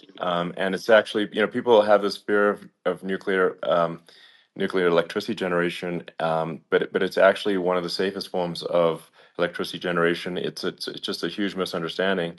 Um, And if you look at the injuries and deaths, caused by, say, I mean, I'm not going to try to pick on coal mining, but just any kind of mining Right. operation, and there's a certain number of injuries and deaths per year. And you compare that to nuclear. Nuclear is actually way better. So it's underrated as an electricity source, and I think it's something that's worth reconsidering. But there's so much regulation that people can't get it done. So that Maybe they'll have sort to of change the have it, name. The name is just, it's a rough name. There are some areas yeah, it's a rough like when name. you see what happened in, Good bad right, branding. The we'll have to branding's rough. rebrand it. We'll have to give it a good name. We'll name it after you or something. You know, And no, no, I it has think a, hey, it has a branding problem. You know, when you see what happened in, it does have a branding problem. when you see what happened in Japan, where they say you won't be able to go on the land for about 3,000 years. Did you ever see that? And in Russia, where they had the problem, where they, there's a lot of bad things happened, and they have a problem. And they say that in 2,000 years, people will start to occupy the land again. You realize it's pretty bad, No, that's not true. but you're Well, no, right no, about it. It's amazing. it's actually not that bad. So like after Fukushima happened in Japan, like people were asking me in California, are we worried about like a nuclear cloud coming from Japan? I'm like, no, that's crazy. It's actually it's not even dangerous in Fukushima. I actually flew there and ate locally grown vegetables on TV to prove it. Um, and I donated a solar water treatment, yes, a solar powered system for a water treatment plant, and Yeah, but you haven't because the been danger feeling is so just well lately, and I'm worried about it. no, but I mean I'm it's just only kidding. it's I'm only fine, it's like Hiroshima and Nagasaki were bombed, but now they're like full cities again. So right. it's Well, that's clearly great. not That's great. something that That's um, great. so it's not as scary as people think, basically. But Yeah. um, let's see. I mean, are there some other topics we should touch on? Oh, like lawfare. I think Well, we need to be concerned about. what they've done to Um, this country. obviously, Yeah. yeah. Well, we just won the big I mean, case in Florida. This was a Biden administration did something that's never been done in this country, and that's go after their political opponent, me, with this nonsense and just nonsense. And the big case in Florida we won, but they always pick a judge and a jury, and they use local DAs, they use the local attorney generals like Fani, Fani, spelled yeah, Fani, Fani, and it's yeah, all a big hoax, and it's all run from there. Like in Manhattan, the one of the top people from the Justice Department went in, ran Manhattan, ran the state. The Letitia James deal was run by a person from the Department of Justice, Biden. They've never done this before, sure, and they set up a very bad precedent. It's called lawfare, warfare. yeah, It's a terrible thing, and never happened in our country. It does happen in banana republics and third world countries, but it's never yeah, happened. And the incredible thing is it actually drove my numbers up because people see, fortunately I have a platform like you or in all fairness like a conversation like this where I can talk about it and people understand. I mean, you fight for election integrity and you end up getting indicted because you're fighting for election integrity. And when the day comes that you can't fight for election integrity, you don't have a country anymore. So what happens? What yeah, happens is they went after their political opponent, me. Now Biden's, close to vegetable stage, in my opinion. Okay, I looked at him today on the beach, and I said, why would anybody allow him? The guy could barely walk. Why would anybody allow him? Does yeah, he have a political advisor that thinks this looks good? He thinks this looks good because it looks so bad, and it's ridiculous. I mean, and he's been doing right, that right, for a long time. He can't lift the chair. The chair weighs about 3 ounces. It's meant for children and old people to lift, and he can't yeah. lift it. The whole thing is Well, crazy. he's clearly not, I mean, he's clearly like we just don't have a president right You now. don't That's have a just obviously the president, and case. she's going to be worse than him Um, because she is a San Francisco liberal who destroyed San Francisco, and then as Attorney General, she destroyed California. You talk about location, and we're talking about the sun and the water and all. There's nothing better than California. She has destroyed that. She was the original DA. She was the original in San Francisco. She was the original Attorney General in California. What she has done to California is, well, you know better than I do. You just left California for a lot of those reasons. And what she's done with crime, with cashless bail, where you kill somebody. I mean, we have states now you kill somebody and they let you out right away. I mean, you don't have to even put up, and then they never find the people unless they kill again, and then they let them out again. Our Yeah. country is becoming a very dangerous place. And she is a radical left San Francisco liberal. And now she's trying to protect. Now she's looking like she wants to be more Trump than Trump, if that's possible. I don't think it's possible, but she wants to be more Trump than Well, Trump. yeah. I want a wall. I I want, think that's you know, she yeah. wants to release all the Yeah. prisoners that are in detention, and some of these guys are really bad. Right. That just came Yeah, I out just saw today. that. She Yeah. doesn't want to build the wall, even though the walls work. Walls and wheels. You know, in your business, everything you do is obsolete. Almost, well, not the tunnels, but everything is obsolete. Even your rocket ships, they're like a month later, they're obsolete. You find a better way to. The only thing that's not obsolete is a wall and a wheel. And the wall, you know, I built hundreds of miles of wall, and that's why we had such good numbers. I was going to add Yeah. 200 miles. We bought it. We could have flipped it up in 3 weeks, and they sold it for 5 cents on the dollar. That meant I said, "Wow, that means that they actually do want to have open borders." She wants to have open borders, and now she's going like she's tough on the border. It's such a lie. Yeah, this is simply not true. Yeah, This is simply not no, and true. everybody Yeah, knows it's it's simply not not true. true. It's a disgrace that she can Yeah. say it. No, I mean, obviously, what's happening sort of overnight is they're rewriting history and making Kamala sound like a moderate when in fact she is far left, like far Worse left. than Bernie Um, Sanders. She is considered more yeah, liberal by far than Bernie Sanders. She's a radical left lunatic. And if she's going to be our president, very quickly, you're not going to have a country anymore. And she'll go back to all of yeah, the things that she believes in. She believes in defunding the police. She believes in no fracking, zero. You don't. Now all of a sudden yeah, she's yeah, saying, "No, I will. I really want to see fracking." If they got in, the day she got in, she'll end fracking. And by the way, if people didn't think that, the lunatics that really believe in that, they won't vote for her. You know, like like the yeah, Palestinians and Israel. She is so anti-Israel, and she's bad for both. Biden actually did something that was impossible. Both sides hate him. You know, both sides. That was a hard yeah. thing to do. Unification. Yeah, no, no. I mean, Netanyahu came to give a talk to a joint Senate and House sitting, and I was there, and Kamala stood him up. What does that say? I think Um, it's highly that's disrespectful. And I say, if you're a Jewish person or if you believe in Israel, if you're a person that, you know, is a very pro Israel, if you vote for her, it's worse than Biden. And Biden was bad. But if you vote for her, you ought to have your head examined. And you see tonight, I mean, as we're doing this, I'm seeing reports coming that they expect an attack tonight or tomorrow from hundreds and maybe thousands of rockets. You know, their Iron Dome, as they call it, as we all call it, but their shield that they build, that can be swamped. We'll use the term that's yeah, appropriate, swamped.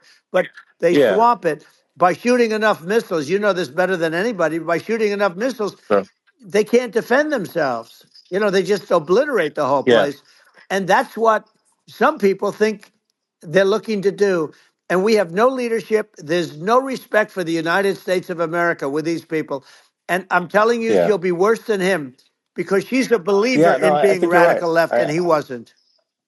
I think you're right. I mean, you really, it's important for the public that may be listening to this to look at Kamala's track record, before the last like month, and say, is that a track record you agree with? And I think if you're an independent moderate, you definitely would not agree with it, because it is her behavior has been far left, and we're seeing just an overnight propaganda attempt to rewrite history and make it sound like Kamala's moderate when she in fact is not moderate. Well, Um, so I her think running that, mate approved, signed into legislation, tampons in boys' bathrooms. Okay, now yeah, that's yeah, all I that's have weird. to hear. Tampons in That's boys' weird. bathrooms, and that means she believes Yeah, in that too. I mean, yeah, that's she not picked this okay. guy because he was the closest to her. A lot of people thought she'd pick sort of the opposite, but she picked an anti-Israel radical left person. But she is far worse, they say, than Bernie Sanders. If we have her as a president, if we have a Democrat at this moment as the president, I don't think our country can survive. I think it's a massive. I think we're in massive trouble, frankly, with the Kamala administration, and that's my honest opinion. Um, and uh, and I think really it's essential that you win for the good of the country for this election. And I mean that's I'm just stating my opinion.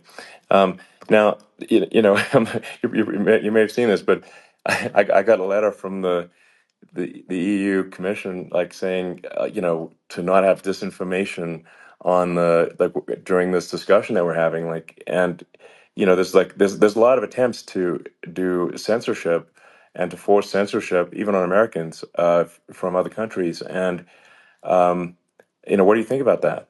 Well, I know the European Union very well. They take great advantage of the United States in trade, as you know. We, through a different forum, NATO, we protect them. And yet, if you build a car in the United States, you can't sell it in Europe. You just can't sell it. It's impossible. The same thing with our farmers. Our farmers find it very difficult to do business. You know, we have a deficit with them of $250 billion, which people don't know. It sounds so nice, the European Union, but let me tell you, they're not as tough as China, but they're bad. And I let them know it, and that's probably why they notified you. No, they don't treat our country well. We defend them, you know, with Ukraine. So we're in for 250 billion, and they're in for about 71 billion, and they have the same size. It's if you add up the European nations that in terms of an economy, it's about the same size. When you say as us, and they're in, Yeah, and they're in much greater risk. They they're right there. We have an ocean separating us from, in this case, the enemy would be Russia. It used to be for the yeah, Soviet Union, but let's assume they're close enough. And what happens is uh, they're in for 70 something million. I think even less than that, billion, and we're in for about 250 billion, and it could be a lot higher than that. And I say, why aren't you going to equalize? Why aren't they paying what we're paying? And they're in much more, it's much more important for them because of the fact that, they're right near there. I mean, they're all sort of in that location. We're not. But yeah, they should, and I did it with NATO. There were only 7 countries that were paid up in NATO out of 28 at the time. And the United States yeah, was yeah, the United States was subsidizing NATO, tremendously subsidizing NATO. And I went yeah, in and I said, you yeah, got to pay up. If you don't pay up, we're not going to defend you any longer. I took a lot of heat, but you know what happened? Billions and billions of dollars came flowing in, and yeah. I think a lot of the public isn't aware of the fact that the United States pays a disproportionate share of the NATO expenses, and then we get even though taken like advantage of on trade. So think yeah, about it. well, I mean, the point of NATO is defending Europe, and it's you know, it's like then okay, well, why is the United States paying disproportionately more to defend Europe than Europe? That doesn't make sense. That's unfair, and that is an appropriate thing to address. Well, Um, when you talk about so cost cutting and savings and everything else, I mean, honestly, look, there's nobody that feels worse about the Ukraine situation than I do because I know it would have never happened. I know Zelensky. He was very honorable to me because when they went with the Russia hoax and they said I had a phone call with him, he said it was a perfect phone call. It was a great phone call. He could have grandstanded and, said, oh, he was very threatening. He said, no, it was a very nice phone call. I called him up to congratulate him on his win, and you end up getting impeached because these people are yeah, yeah, lunatics. I was talking about the difference from the people within and the enemies on the outside. In many cases, the people from within are more dangerous for our country than the Russias and the Chinas. If you have a smart president, you're not going to have a problem with them. You're going to do things. yeah, Now, they've taken advantage yeah, of us absolutely. incredibly, but you're going to do things with the right person. Yeah, well, I think it's obvious that you're a believer and an advocate of free speech because during your first term as president, you were attacked relentlessly every day, often very unfairly with with false attacks, and you didn't try to shut down the media, you didn't try to inhibit their freedom of speech, and I think that says a lot. Well, the good thing is that you and I have, and some people, very few, we can get the word out. although sometimes it's hard because they don't want to print it, like we're having a great conversation right now. Kamala wouldn't have this conversation. She can't because she's not No. smart. She's not a smart person, by the way. She can't have this conversation. And Biden, we don't even have to talk about it. I mean, he couldn't have this conversation. He would have given up on the first half of a question. He would have walked out. He would have said, "Where am I? Where am I going?" So anyway, but Yeah, no, he wouldn't have this. that's true. Not a lot of people would have this conversation, but we cover a lot of territory. But the beauty is that we can have a conversation, and Yes, you can I'm actually able have a to get it out conversation. without because I get treated This is a unfairly this is by a the really press. big point. You can actually have a conversation with you, Yeah, it's nice, isn't it? and you can't have a conversation with Biden or Kamala. It's like not it's not possible. That's true. Um, It's so this is like talking to an NPC. no. So it's just Well, impossible. but think of it. We need a man or person who's unbelievably sharp in order to stop all the nuclear danger and all the dangers that I'm talking about.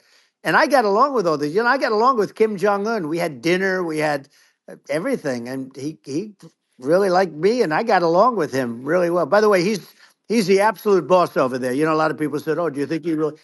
That's for Let me sure. tell you, I saw things that you don't want to know about. He is the boss. But we had a good relationship, and he doesn't like Biden. He considers him a stupid man. He said he's a stupid man. Well, at least he speaks his mind. But in this country, you're not sort of allowed to say it. But I guess you are. You should be allowed to say it if Yeah, it's true. But we need smart people, and we need people that have an ability to lead. And she doesn't have that ability. Can you imagine? Now yeah. Chairman Xi very well. Can you imagine her and him negotiating, or No, it's even silly. It would be standing silly. together? It is the whole concept Yeah, is ridiculous. She is terrible. She's terrible. But she's getting a free ride. I it saw a would. picture of her Yeah, yeah, on Time magazine today. She looks like the most beautiful actress ever to live. It was a drawing, and yeah, actually, yeah. she looked very much like our great first lady, Melania. Didn't look. Yeah. She didn't look like Camilla. That's right. But of course, she's a beautiful woman. So we'll leave it at that, right? Yeah, well, maybe like I think part of what people in America want to, people in America want to feel excited and inspired about the future. They want to feel like the It's future is true. going to be better than the past, and that America is going to do things that are greater than we've done in the past, reach Right. new heights that make you proud to be an American, and excited about the future. Um, They want the and I American think dream this, back. They want the American dream back. More important than anything else. It's like you don't have that today because the people they've been just sucked. They see incompetent people running our. You know, the Biden thing is very interesting. People just found him to be incompetent, and when I debated him, I was like, "Is this for real?" It was yeah, it was just absurd. But I think there are like some grand projects that we could do. I mean, I think like we could build a base on the moon. We could send American astronauts to Mars. We right. could build high speed Yep. connections that are more advanced than anything else in the world between our cities, so people have fast transport. Um, it's possible to solve traffic with tunnels. That's right. We already made great progress in Vegas doing that, and and just do things that are exciting and inspiring and make the future feel like it's better than the past. Well, I saw And what you did in Vegas, and I'll tell you, it was amazing. I got to see. I took a big glimpse at it, and it's incredible. It's incredible, and you could do that all over. You could do that all over. It's deep. yeah, You and don't that's even need much structure. Assuming you're in the right areas. no, it's straightforward. It's amazing. So like I think we could do some things that like China's got incredible high speed rail between its cities, but I think it's actually possible with tunnels if with deregulation with an ability to actually where it's like legal to actually do the tunnels. Then you could have high speed tunnels that are actually better than anything else in the world for high speed transport between cities, and that would be something that Americans can say, "Wow, okay, we've got something that's cooler than anyone else in the Yeah. world." That's the kind of thing that makes you proud to be an And American. much safer than surface trains where there is a danger there, with people, with crazy Yeah, people. It's much safer, much better. And, it's sad because I've seen some of the greatest trains. I find it fascinating. And I've seen the systems and how they work and the bullet trains, they call them, I guess. and Yeah, they go unbelievably fast, unbelievably comfortable, with no problems. And we don't have anything like that in this country, not even close. And yeah. it doesn't make sense that we don't. Doesn't make sense. Yeah, and I think also like there's I'm kind of hopping on the excess regulation, but I think something that um that I think people can generally understand is that what happens with laws and regulations is that there's more and more of them every year, and unless there's a process to clean them up, eventually everything becomes You're right. illegal, and that actually it slows down the development of new technologies. I mean, if you take the sort of like I think there's room for some reform at the FDA Yeah. for Yeah. improving the speed with which we approve drugs that could help save lives and improve people's Yeah. lives. I worked very hard And on that. you know We got that down yeah, to the lowest number ever, and we got therapeutics approved in the FDA that people can't even believe the speed. But I took them on. I don't think they like me too much, but I got things approved in the FDA at numbers that they wouldn't believe. And it's a very bureaucratic group. Actually, it's a fine group of people in many cases. I got to know a lot of them, but I was pushing them really hard for Regeneron, for so many different things that were really pretty amazing. But the FDA takes too long. It's 12 years to get a product approved. I got it down to 4, and I yeah. got some things done very quickly. But it's really something that is going to have to be worked on because it takes too long. Just takes too long. Yeah, it just takes too long, and it's you end up in the same with the approval, but it's just it takes years instead of something that I think could potentially take Yeah, months, and that improves people's lives. I yeah, think and but I just wanted to sort of hop on this point that like there has to be an active process for reducing rules and regulations because otherwise they just keep building up every year and yep, you get like hardening of the arteries and eventually everything's illegal or takes forever and then we just we just ossify as a society. We can't make any yeah. progress, and that's it's a really big Well, deal. Elon, just So getting back to the FDA for 1 second, I got something done called Right to Try. This is where you can go in and if you're terminally ill, you can use a space age, medicine or whatever it may be. We have the best doctors, the best labs in the world. We really do. And but people would go to other countries because you couldn't use the product, even if they thought it worked, because it's going through the FDA. I got it approved yeah, where you can yeah, you basically you look, nobody wanted, the doctors didn't want it because of the liability, the country didn't want it, our country, because they didn't want to get sued. These are people terminally ill. The insurance companies didn't want it, and the pharmaceutical companies, nobody wanted it. I got everybody into a room, and we came up with an agreement that you won't get sued. And also, they didn't want it on their record. If somebody's terminally ill and they die after taking a drug, they didn't want that on their record. So we set a separate list. If somebody was, so it wouldn't count as a negative. yeah, Okay. And as you know, we got it yeah, done. We have saved Right to Try. They've been trying to get this done for 58 yeah. years. And it sounds simple, but it wasn't because of, I mean, the insurance companies, nobody wanted it, but we got it done. Sure. Somebody signs, you sign a document that you're not going to sue the insurance companies, the country, you're not going to sue anybody. And we got it done. And we're saving tens of thousands of lives. Right to Try. Hopefully, you never need it. But if you Yeah. do, you don't have to travel to Asia. People, Right. if they had money, they go to Yeah. Asia, they go Sure. to Europe. If they don't have money, they go home and die. That's what happened. They'd go home and Yeah. die. Well, I mean, and actually, to give Europe some props here, it's like if a drug is approved in Europe, which has a crazy amount of regulations, it should obviously be approved in the U.S. Yeah. I mean, they get more regulations than we do. So what? Why would a drug be approved in Europe and not in the U.S.? That's crazy. Well, we did it. We did Um, something that really, they've been trying to do it for 50 years and they just couldn't get it done. And I got it done. And it's really something. But you're right. Some people go to Europe because a drug isn't approved here, but it's approved in Europe. And it's a drug that, generally speaking, would yeah, work. It's pretty crazy. You're absolutely. right. And I think so long as people are properly informed of the pros and cons and like these are the risks, this is the risk, and like you make your own decision. Yeah. That makes sense. Well, I think just, So in sort of closing up, and by the way, I'm looking at the numbers. You got a lot of people listening. I hope you don't get yeah, nervous because you got a lot of people listening to you right now, like 60 million or something. What is that number? It's crazy. It's amazing how you can see that right away. How many? What is the number? Wow. What is it? Well, Wow. I think in Wow. terms of That's a people that, that's a big. That's bigger than you said. You said 25, and you're much more than double that number, 25 million. I think you're going to be 60 or 70, and I guess over a period of time. Hey, that's. I congratulate you. Do I get paid for this or not? well, I think actually in terms of the number of people that will hear this conversation over the next few days to Right. weeks, it's going to be hundreds of That's what they millions. say. Yeah, that's good. Well, look, it's an Yeah. honor. I just asked this: are you better off now, or were you better off when I was president? Nobody's better off now. People, we put out polls on that, and nobody's better off now. Inflation has killed it.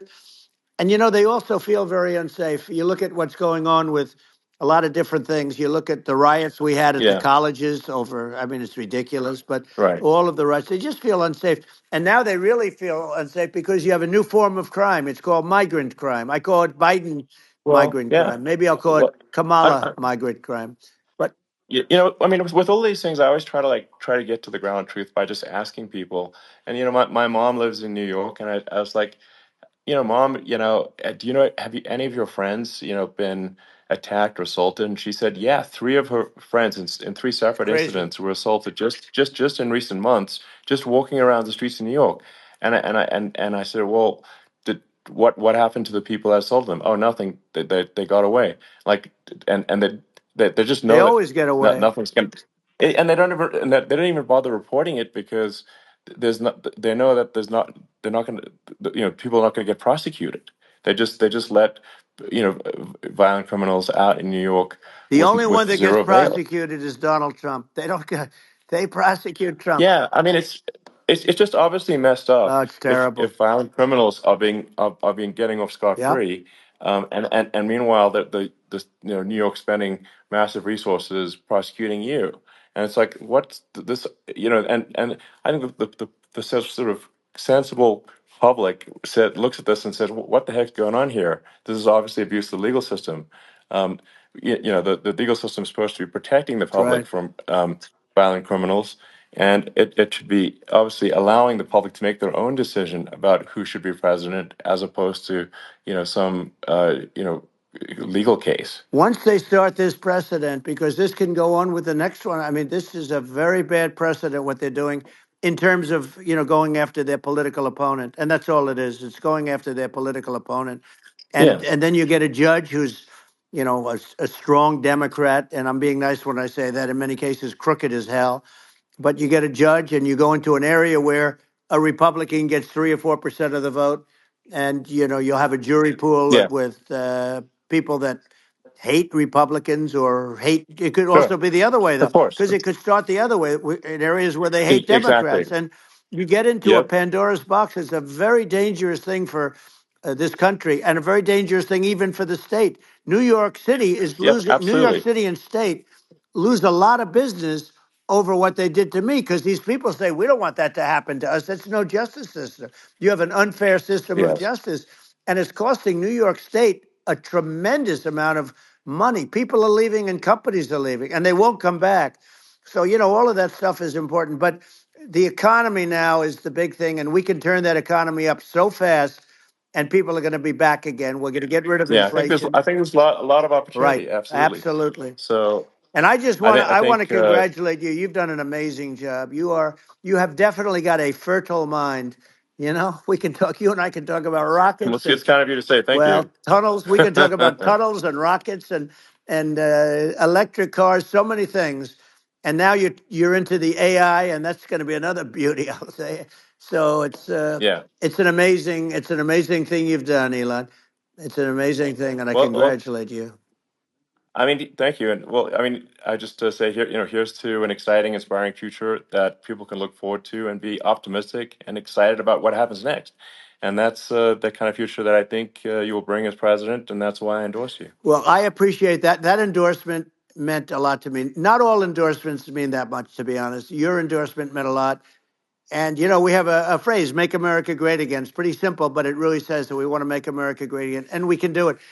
We can do it now, but if we were going to suffer another 4 years like we've suffered for the last 4 years, I'm not sure the country can ever come back. That's how bad it is. It's so bad. We have to do a I lot of think that's a things. very real Yeah, risk. it's a big That's a risk. very real risk. Yeah, And it's, I'd just like to note to people listening, like I've not been very political before, and if you look at my record, I've actually been I'm not like some they try to paint me as like a far right guy, which is absurd because I'm like making electric vehicles and solar and batteries, helping with the environment, and and I actually I supported Obama. I stood in line for 6 hours to shake Obama's hand when he was running for president, and so it's not like I'm like some sort of dyed in the wool long term Republican. I call myself, uh, historically a moderate Democrat, and but now I feel like we're really at a critical juncture for the country, and uh, I think a lot of people thought the Biden administration would be a moderate administration, but it's not, and obviously we're just going to see an even further left uh, administration with Kamala. That's my honest opinion. I mean, her dad is literally. I mean, she was brought up as an actual. Her dad is a Marxist economist. That's you can Google it. I mean, it's not a. We're not making this up. That's how she was brought up. So, and we want to have a future that is prosperous. And I think we're just at this critical juncture, and I think this is a case of the America is kind of at a fork in the road, it's true.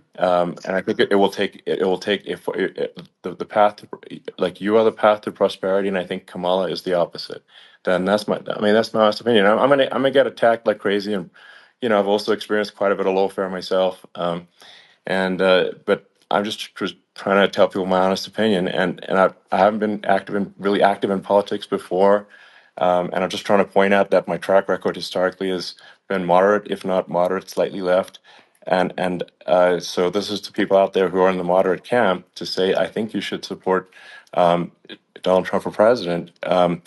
And I think it's actually a very important junction in the road, and we're in deep trouble if they don't, if it goes the other way. Well, I want to thank you. And, I actually always did think of you as somewhat left. I must say that. So it's Yeah. even more of an Well, honor to have yeah. your endorsement. I know how strong you feel about it. But, when you think of her, San Francisco, 15 years ago, I had a great friend, Bob Tish. He said it's the greatest city in America, and now it's not, it's almost not livable there. And California likewise. And she was involved in the destruction of San Francisco and the destruction of California, and she will be involved in the destruction of our country if people are so unwise as to elect her. And I hope that doesn't happen, and I hope the elections are going to be run honestly, and we're going to turn this country around. We're going to do things that, and we can do it fairly quickly. And we have to get rid of the criminals that have been, given to us by other countries. As they laugh, at Yeah. us. They think we're stupid to accept these people. These are radical, stone cold killers in many cases, and terrorists. And they're in our country by the hundreds of thousands, Yeah. and we have to take Yeah. them out. Yeah. I mean, if I could summarize it, perhaps, I think these are issues that I think most people in America would agree with, which is that we want safe and clean cities, we want secure borders, we want sensible government spending, we want to restore both the perception and reality of respect in the judicial system, just, stop the lawfare.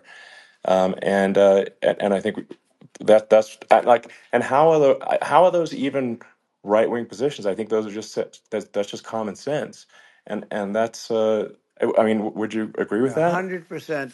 I don't understand, the whole, they call it progressive. They don't like the word liberal anymore, but call it liberal or progressive.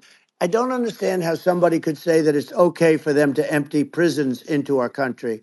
And again, I told you their Yeah, crime rates definitely all not over the world okay. are going way down, which makes sense. In fact, the next time what we'll do is if something happens with this election, which would be a horror show, we'll meet the next time in Venezuela because it'll be a far safer place to meet than our country. Okay. So we'll go, you and I will go and we'll have a meeting and dinner in Venezuela.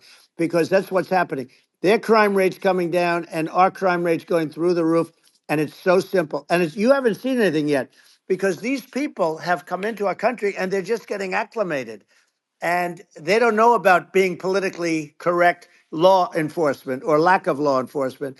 And our police, I have to just end with this. We have great police. We have great law enforcement, but they're not allowed to do their job. They have to be able to do their Yeah. job without being destroyed. Well, absolutely, and it's obviously demoralizing if you're a police officer risking your life to to arrest violent criminals who could kill you and do kill you sometimes, and then you arrest the violent criminal and then the DA doesn't prosecute and they just let the guy out. Right. Well, then like why should a police officer risk their life uh, to arrest a violent felon Well, even worse, if Elon, nothing's going to happen? even worse, they prosecute the police officer. They go after it and they prosecute the police officer and they take away his pension. They take away his Yeah. job. He loses his family. He loses his house. Well, I thought it was very telling, like incredibly telling, that when there was that case where sort of a gang of thugs beat up police officers. I think it was in Times Yep. Square in New York, and and then nothing happened to those guys. They were let out, zero bail, and I think a bunch of them were given free tickets to California.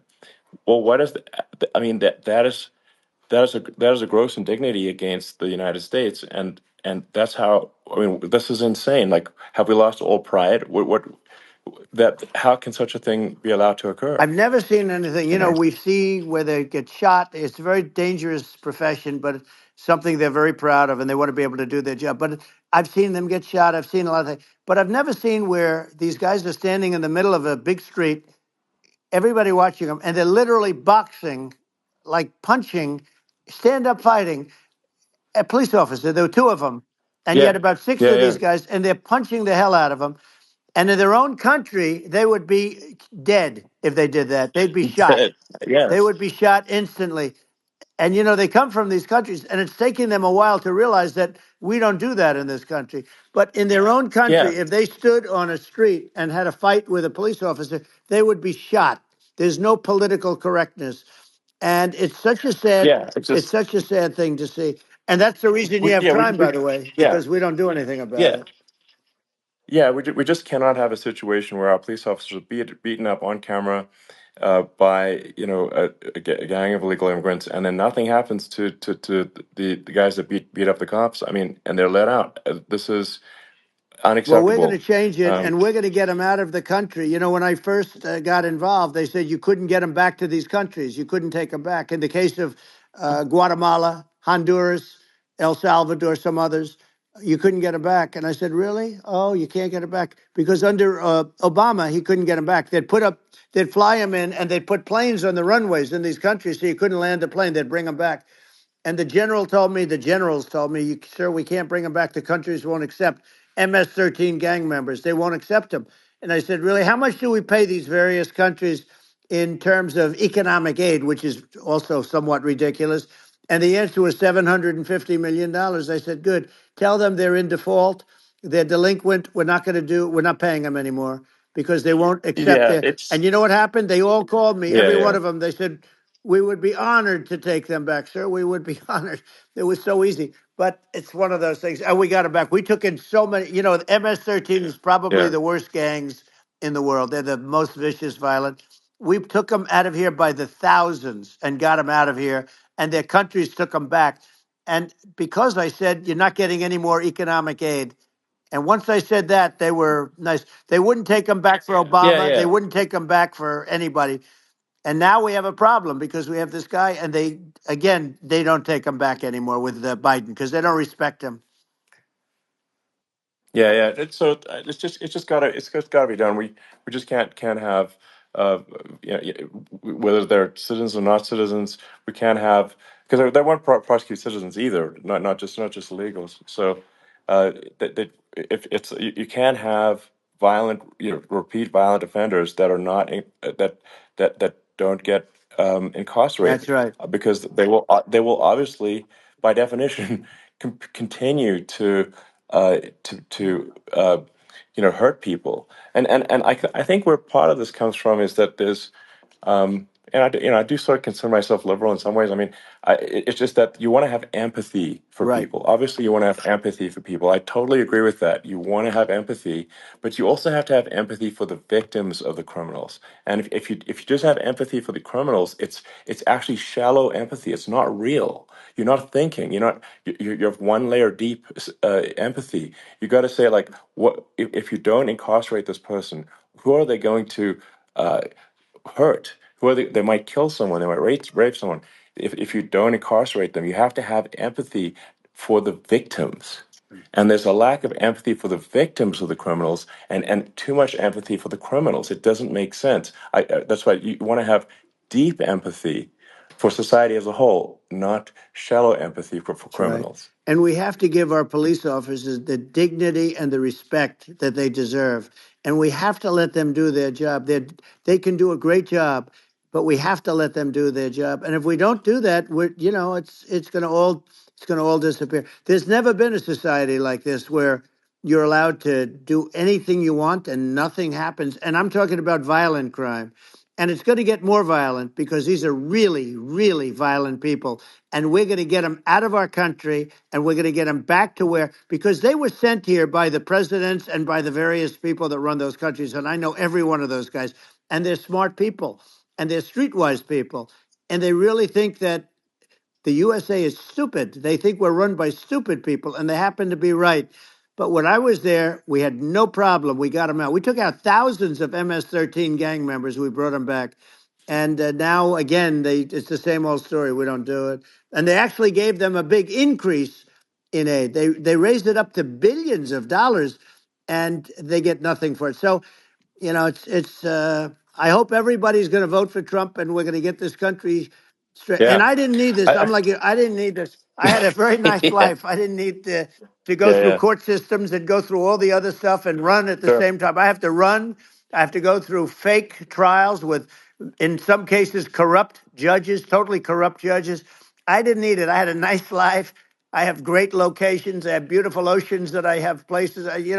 This was, but I felt it was important. And if I had to do it over again, you probably think I'm crazy for doing it, actually. But if I had to do it over again, I would have done it over again because this is so much more important than me or my life. We're going to save this country. This country is going down. And these people are bad people that we're running against, and they're liars. They make statements. They do things that are so bad. They say they're going to make a strong border. They say they've been great on the border, and they've been the worst in history. They say they're Yeah, going to it's stop horrible. Like crime, the and facts speak for themselves. The it's so facts incredible. speak for themselves. Like it's gotten to the point where people just don't even bother reporting crime in a lot of That's cities right. because they know nothing is going to happen. Um, that's what I hear anecdotally from people all the time.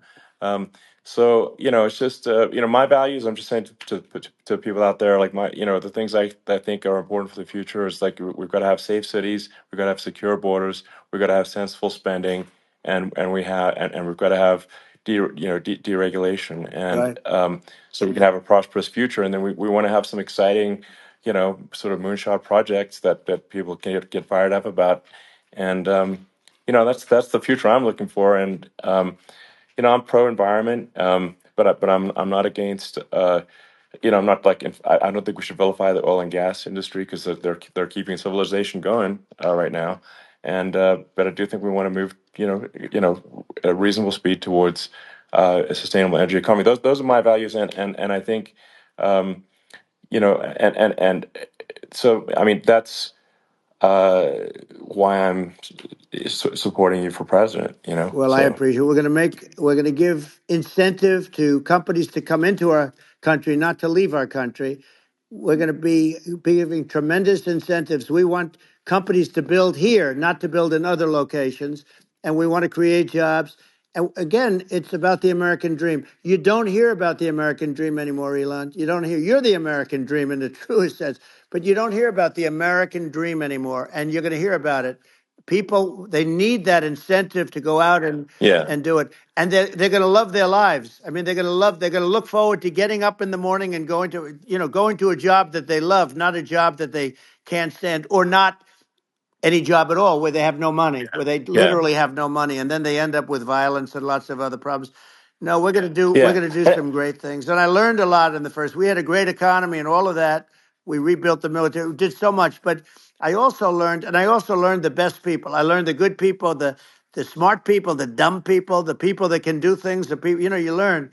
When I first came in, I tell people I was in Washington D.C. only 17 times, according to the fake news media.